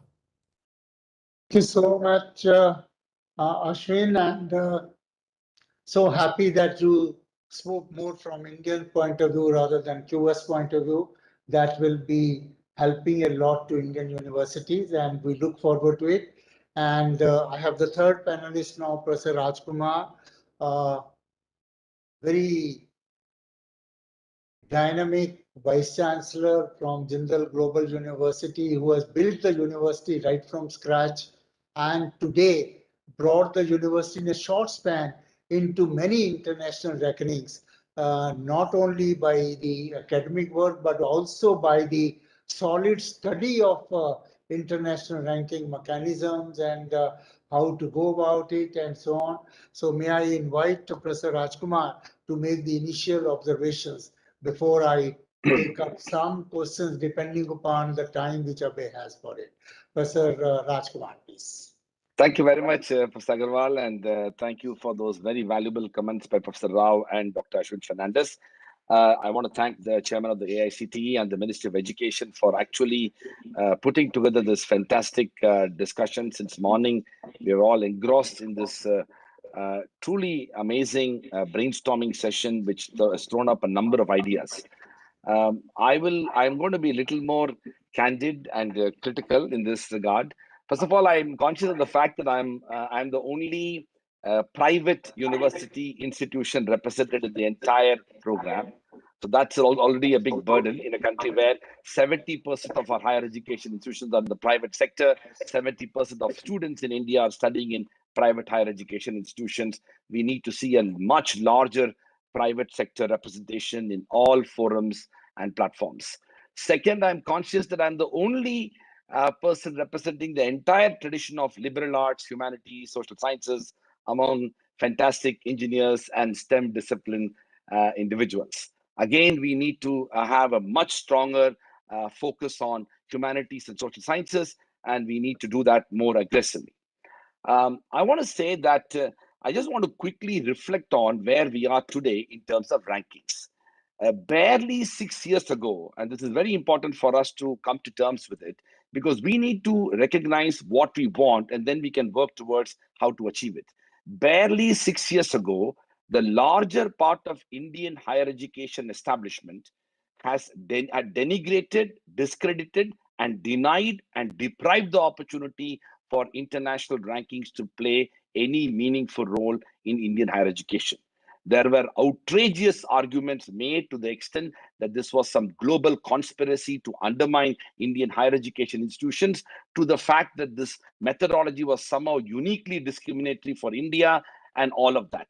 Thankfully, the Honorable President of India, the Honorable Prime Minister of India, and many other enlightened educationists, including people who are present here, some of whom have gone past that bias, prejudice against the vision of international rankings and recognize that if we want to compete internationally, we need to prepare for it. It's a bit like trying to go to Olympics and say, you know what, I have trained in different turf in India, I have different side of problems, I am prepared to compete only in those conditions, but then don't compete in Olympics. If you want to compete in Olympics, just like our Honorable Prime Minister has decided that we want to be in the World Bank's rankings when it comes to better business conditions, then you need to be part of that framework. So we have to first stop criticizing the rankings methodology, because it's an absolutely futile exercise. We will never be able to move forward as to how we can position our universities to do better. Second, we need to seriously consider what the ranking scenario has emerged in the last 1 decade with regard to China, Singapore, Hong Kong, South Korea, and Taipei. Barely 10 to 15 years ago, hardly there were universities in these countries represented in the rankings. Today, you have a situation where China has occupied 7 to 8 spots in top 100 and significant in top 200. And overall in the rankings, it's overtaking every country anywhere in the world. Now, the reason this has happened is there is a political and intellectual and academic consensus surrounding rankings, and the entire effort is focused on the methodology and the processes and procedures associated with participation in the rankings. Third, we also need to recognize that how do we stop creating confusion in institutions when it comes to rankings? Today, what is happening is we have been asked to participate in NIRF, and then we also have to participate in international rankings.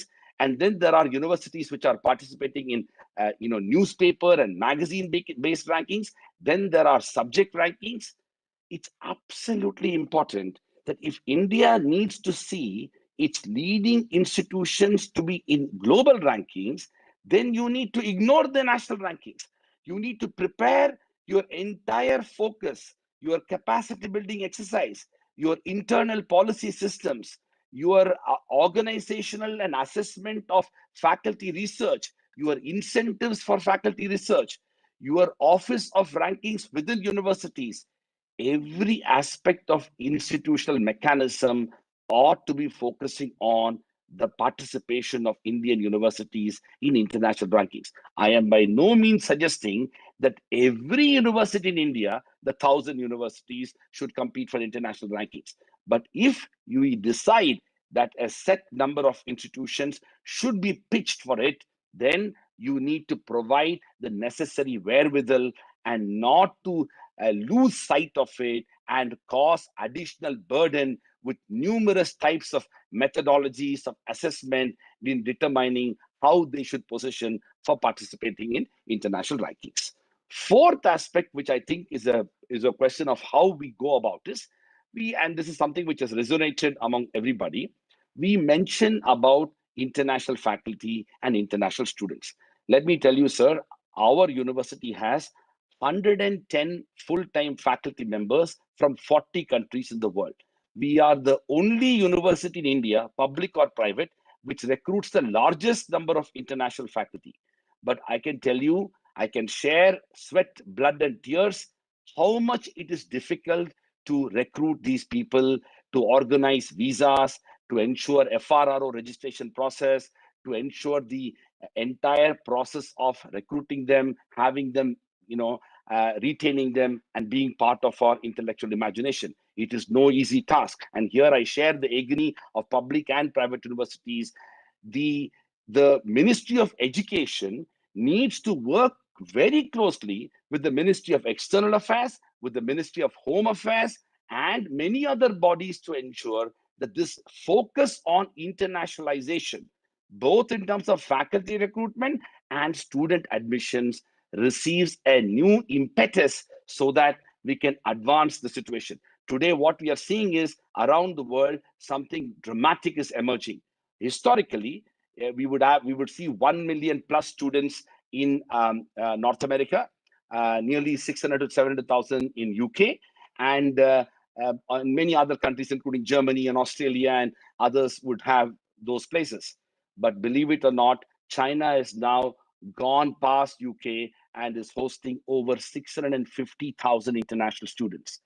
We are barely not even reached 100,000. So we really need to change the model that we are adopting, because we have to come to one important decision. By doing the same thing again and again, we cannot expect different results. The landscape has changed. Dramatic changes are needed for us to improve on these matters, the two parameters Dr. Rao also talked about, which is international faculty and international students. Lastly, I will say that for improving reputation, we need to work together. The division between public and private needs to stop. We need to together advance the cause of Indian higher education so that data provisioning, but also participating in these surveys and recognizing each other's merit and appreciating and celebrating each other's achievement should become more as a cultural evolution of Indian higher education rather than anathema that is currently there. These are some of the thoughts I want to share with as my introductory comments, and I'm happy to take questions. Thank you very much, Dr. Agarwal. Professor Rajkumar, true to your nature for giving candid remarks, and I fully agree with you. First of all, I think you can be reminded of that in NEP, hopefully, public and private distinction is supposed to go away. We will have 3 categories of universities which does not talk about public-private, and I hope we mean it seriously. Then you have also very rightly pointed out that we cannot pitch all 1,000 universities for international ranking. That is waste of time and effort, and we have to make a filter. As a matter of fact, as Chairman National Board of Accreditation, also overseeing ranking to some extent, I do get pained at times over the data collection effort which is being done in the universities for processing accreditations, rankings, and global rankings. And I'm at times I'm wondering how much is it at the cost of teaching learning process.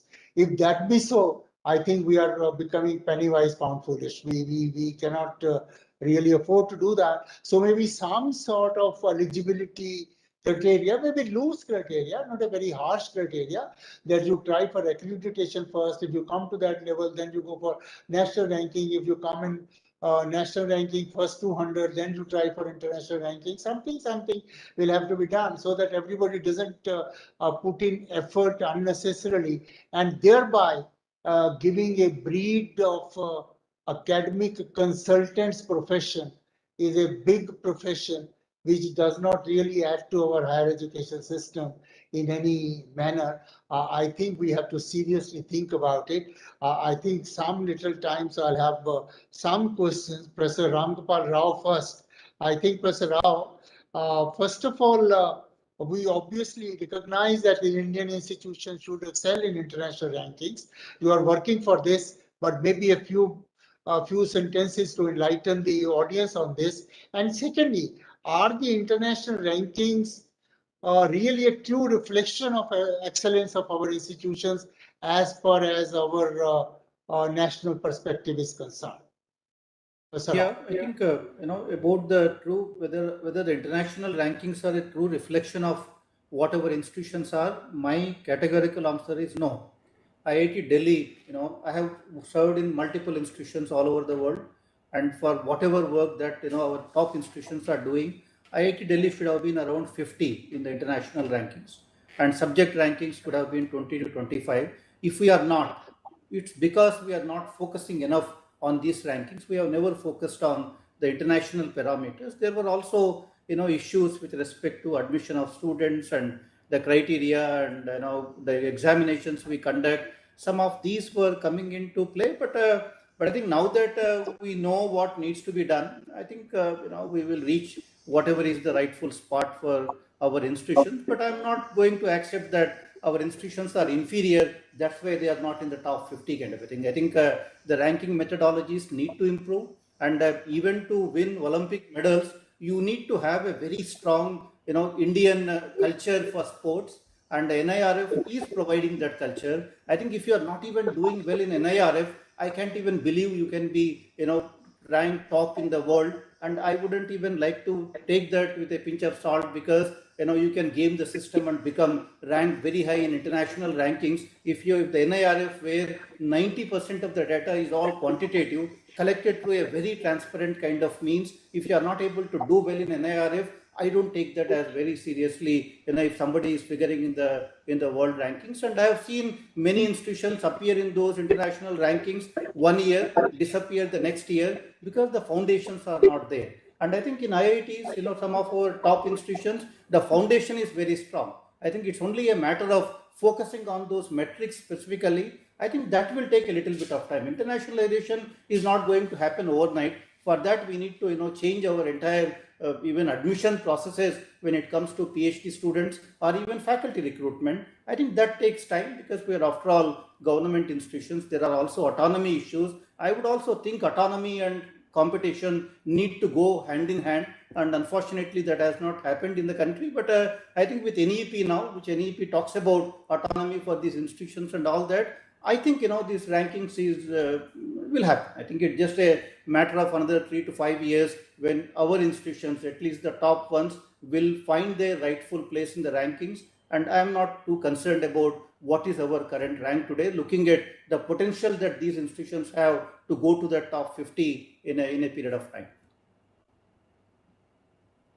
In a way, echoing that let NIRF be the first filter and so on and so forth to see how do we go to international rankings with higher degree of success. And I'm very sure and agree with you that within a few years, we will be able to do that. It's only a question of focus. Otherwise, for many parameters of quality, our institutions are doing pretty well all over. Dr. Ashwin, this year, India has seen a 145% increase in applications from overseas students for study in India. We had 136 nations showing interest compared to only 12 last year. What could be the impact of this in global rankings? And do institutions really need to do anything more to make the best use of this potential? Your views, Dr. Ashwin. Thank you so much, Dr. Agarwal. I think it was very clear that there is interest, especially from the Indian diaspora overseas, to study in India. The interest was very clear in the Study in India test, which was done in late July. Now, of course, if and when we get these international students coming to India, we ease the process of visas. We also look at diversifying the number of countries being represented. This eventually not just impact the top institutions in India, but also the private and other institutions which are attracting international students. So I think this would hopefully in the next few years increase and support Indian institutions to get respect and perhaps be ranked better. On a broader level, when we talk about rankings and how Indian institutions can perhaps do better, I think there's a very important fact which Professor Rajkumar mentioned earlier is if you want to, and I used to use the analogy of soccer, but now it's the season of Olympics. So I will mention Olympics again. If we want to compete globally, we have to look at the global parameters. Now we can complain about the international indicators for sure. There's a 10% total weightage, but there is a 90% weightage there, which is untapped potential for Indian institutions. Now, while we can keep this 10% aside, my focus for Indian institutions would be how do we capitalize on the 90% which is there. Now, congratulations to NIRF for actually setting the kind of the mood in the country for people to submit data, have the willingness to participate in rankings. But definitely NRF is at the Indian level. There are certain benchmarks put inside which are great inside, but when we compete globally, there are no benchmarks in the rankings. We don't say you have to have a 10:1 faculty student ratio or a 10:1 citation impact. We allow it to the actual relativity in the market. Now, we can complain and say that, well, these rankings are not reflective. And I think I'm also not saying the rankings are perfect. At QS, we say that, the George Box, the former late statistician, said, essentially all models are wrong, but some are useful. So we look at rankings as a useful model. We listen to feedback. And while it might not be God's word, I think it is a useful indication of where institutions are progressing.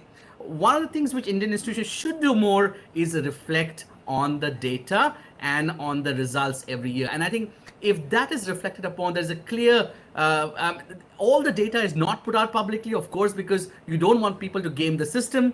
But there is data available in each institution's fact file. There's data available in certain tools online, which is available free to institutions. How can you use those tools and have an internal office which actually analyzes this. I know many institutions, especially private ones, which actually have an office of rankings, benchmarking, and I think the co-panelist here, Professor Raj at OP General, I think even IIT Delhi has a dedicated person, how they could use this as a dedicated office to start analyzing and benchmarking, because once you know where the benchmarks are, you can then set the targets of where do you want to go.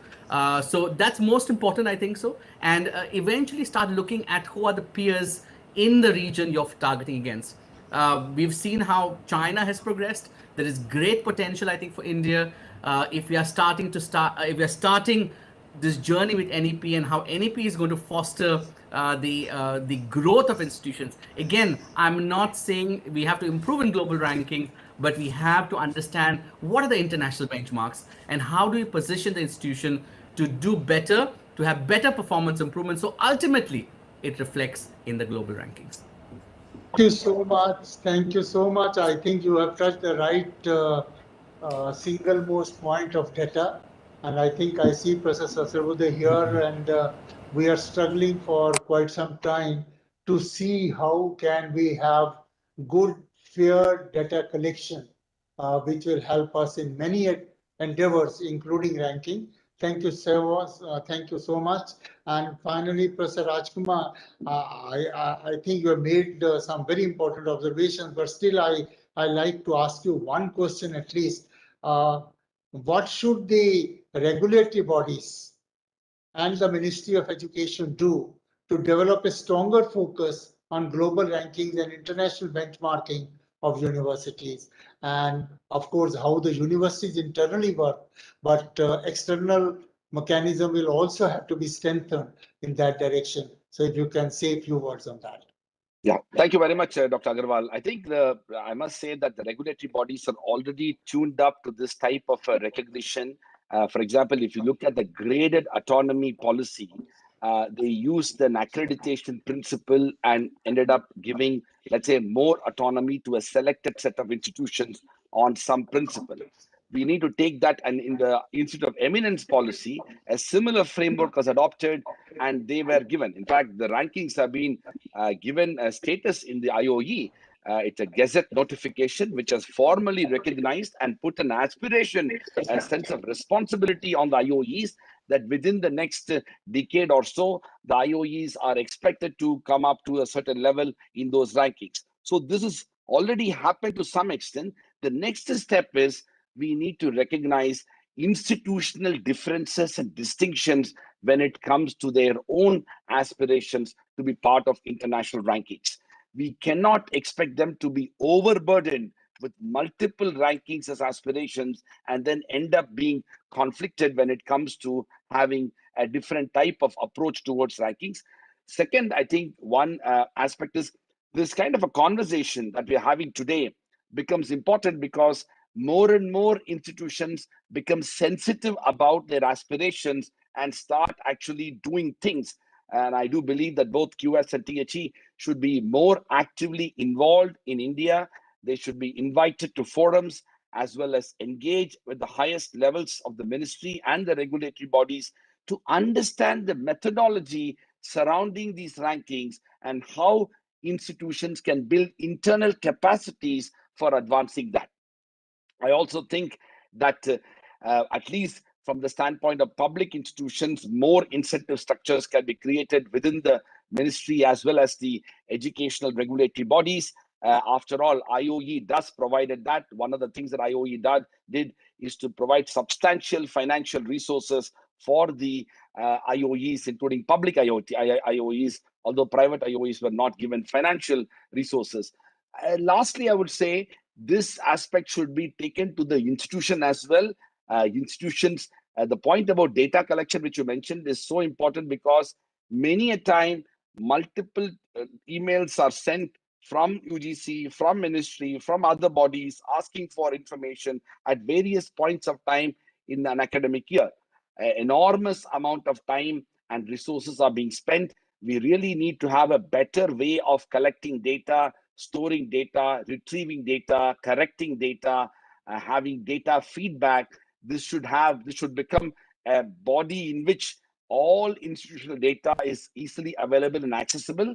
And in this regard, one of the things that the ministry can do, and this is something which could be easily done, is at the time of the survey that is being administered, it will be a good idea for people to be encouraged to participate in it. One of the challenges that we have seen is that there has been very poor participation among Indian institutions in the rankings when it comes to the data. And I must say that all of us can provide names, all the institutions which are being asked, we can provide names and information to participate in the survey. We will never know as to who the survey is sent, but if the survey does come, people should participate so that ultimately, all Indian universities are positioned better when it comes to rankings in the international context. Thank you. Thank you so much, Professor Rajkumar. You say it's easy to collect data. I think myself and Professor Sahasrabudhe have struggled for quite some years, and we have not found it very easy. Let us see that good wishes from all of you and good cooperation helps us this system, because this is one step which will reduce a lot of unproductive work from all the institutions, and we must pull full weight to this. Thank you so much for all the three great panelists. As a matter of fact, I could go over the whole day, given the knowledge base of all these three and the list of questions I have, but time requires us to stop. I'll just make one or two very small observations for half a minute. First is, in the global rankings particularly, we have seen diversity being given quite a good weightage, and understandably so. We do feel that the diversity in higher education means a lot, but diversity only between the boundaries of the nation? Is that the only diversity? Cultural diversity, regional diversity,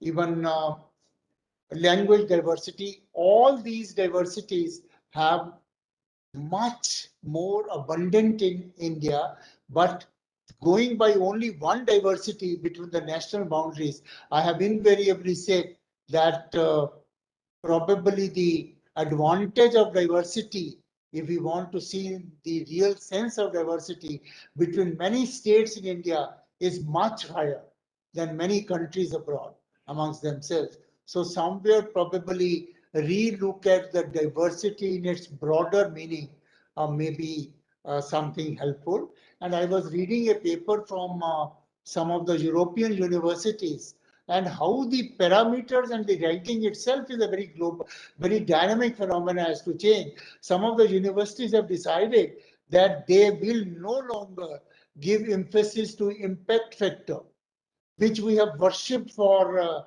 last 2 decades, because they said that overemphasis on impact factor is anti-team working and is anti-open science. And team working is very important. Open science is very important. So is impact factor really helping in that?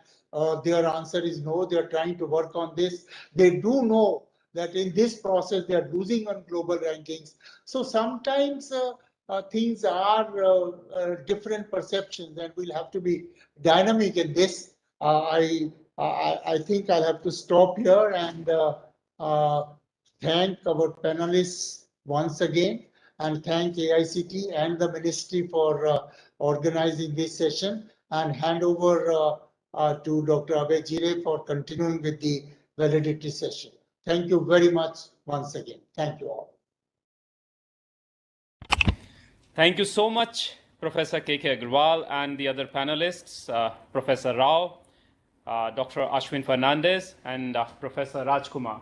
And it was really an interesting discussion, and it was intriguing to understand the perspective of all the panelists on rankings and where are we, what is the way forward, and what has to be done. Once again, thank you very much. Now, I'd like to invite Professor Anil Sahasrabudhe, the torchbearer, the person who is guiding, for his concluding remarks. Correct. Professor Cesspade. Sir. Yeah, thank you very much. I think we have already crossed the limits by half an hour already. Today is the last of the 8 webinars which were held after the celebration of 1 year of completion of the new national education policy being announced on 29th of July 2020. On 29th of July 2021, Honorable Prime Minister again addressed, and we are in the series of seminars, webinars, starting with school education to higher education to now today, research, innovation and ranking. Today itself, we had 3 panels, each one moderated by an eminent person, with in each panel 3 eminent people who spoke. So there are 12 people who contributed, and in the inaugural session, 5 of them were contributors, and 17 people what they spoke, concluding it in about 5 minutes time is the biggest challenge. And I would like to attempt at some of the facilities which people have said. First and foremost, our Honorable Minister, Rajkumar Ranjan Singh, whose name coincides with the last speaker of the day, that is another Rajkumar of the global university, that is O.P. Jindal University. I think one of the most important things he talked about was culture of curiosity, breathing excellence, excellence, excellence, excellence. He used that 3 times. All the institutions have to think about excellence as the only motto, nothing else. Growth of this entire ecosystem to fire innovation in our country, becoming engine of growth, not just for India, for the world. I think these are very concrete words which the Honorable Minister spoke, and also, of course, connecting it with the kind of work that we have been doing during the COVID crisis and also becoming Atmanirbhar Bharat. I should compliment our entire innovation cell in AICT, funded, supported by us, but it's a ministry's division which has been spearheading this particular movement of innovation in our country. And I'm very happy that during the pandemic period, we had 5 hackathons held, which are special. Other than Smart India Hackathon, we had Samadhan, we had Ideathon, we did have hackathon which was exclusively meant for developing toys, and drug discovery hackathon is ongoing. And apart from that, ASEAN level hackathon was also held during this period. So that means all of that, what is required to be done, is going on. And therefore, the success stories which were given by our eminent speakers in different domains, whether it is in terms of research, in terms of innovation, in terms of rankings, which are improving constantly over the years, that is music to the ears. But everything is not done. Still there is a long way to go. And that is what is very, very important. We have to reach the zenith.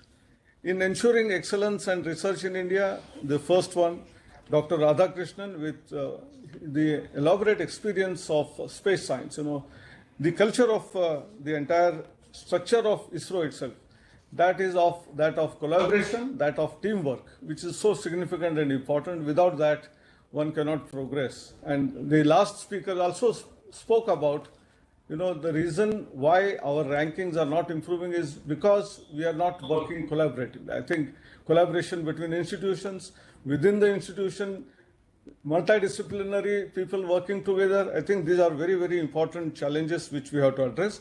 Dr. Radhakrishnan also talked about not just improving in our rankings and systems, but how we can be effective in solving the problems of the common man. It's a common man on the street. That's how societal importance, the formidable problems that we face, and how do we find solutions. And one of the answers given by the director of IIC Bangalore, Professor Rangarajan, was about multidisciplinarity and collaboration. He often said that we do get funding for infrastructure, but how do we also require to get funding for our support staff, their salaries, maintenance of the equipment which we have bought? Otherwise, the equipment will remain like a elephant in the room, actually. So I think that is very, very significant suggestion which has come. Bhaskar Ramamurthy, of course, talked about relevant research that IIT Madras has been doing.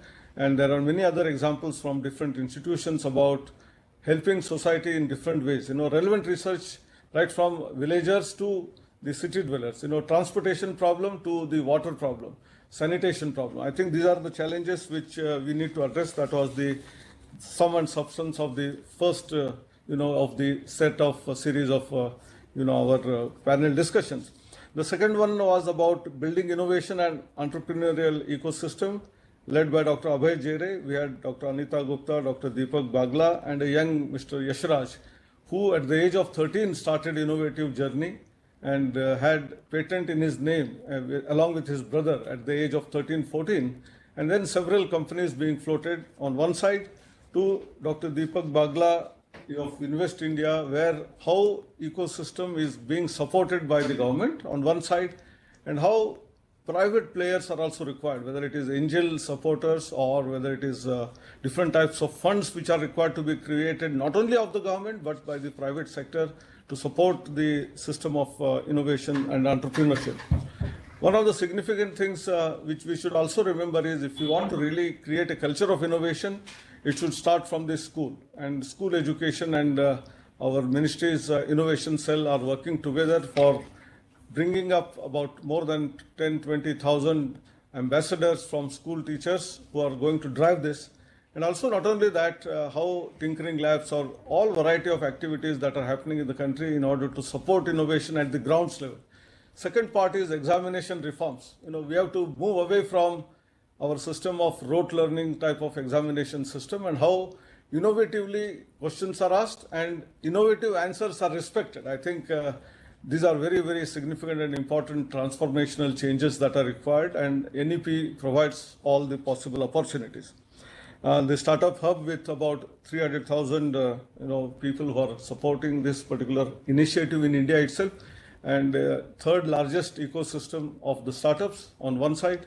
On the other side, number of startups that are starting per day or per year, India is the highest. I think we have grand opportunity before us to solve the problems and then go ahead.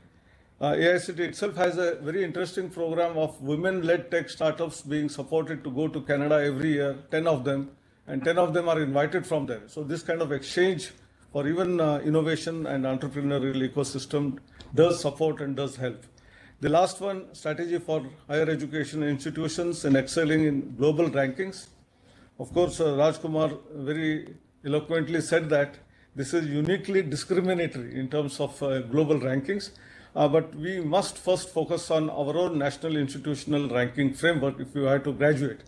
It is not that all the parameters are completely different. I'll slightly beg to differ with you on this count, that unless we graduate to a particular level, we cannot aspire to be in the global top 100. And therefore, this is the first step in that direction. And most of the parameters are similar. The only parameter where we get hit is the internationalization, especially foreign faculty being available, foreign students in large numbers.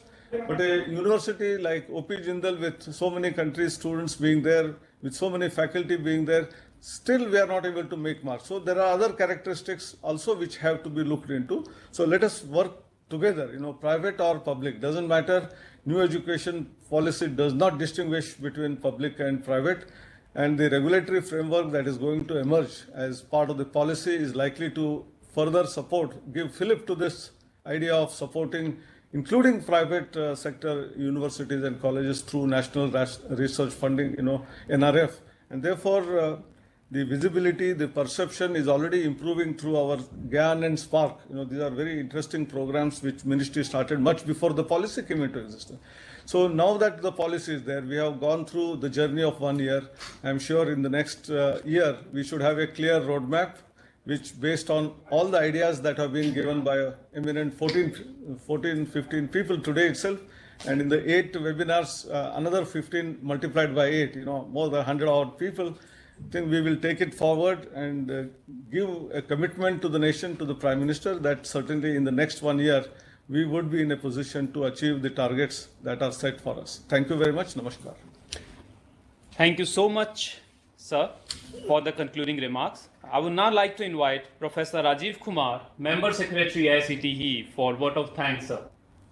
Thank you, Mohit. Honorable Chairman has already covered all the concluding with his concluding remarks. So, formal vote of thanks to all panelists, Dr. K. Radhakrishnan, Professor Govindan Rangarajan, Professor Bhaskar Ramamurthy, Professor Mr. Deepak, Dr. Anita Gupta, Mr. Yashraj, Professor Ram Gopal, Ashwin Fernandez, Professor Rajkumar. all the eminent speakers, they spoke and they deliberated on issues allotted to them. And definitely the deliberations will help the government in implementing the national new education policy. I will also like to thank moderator of the programs, Professor Rajat Mona, Dr. Abhay Jere, and Professor K.K. Agarwal for conducting all the 3 sessions in most professional manner. With all these words, thank you. Thanks to all panelists, all those who are attending this program through YouTube or other social media forums. Our thanks from the ministry and from AICT to all of them for joining this program. Thank you very much. Thanks to all. Thank you so much, sir. And with this, we conclude the session.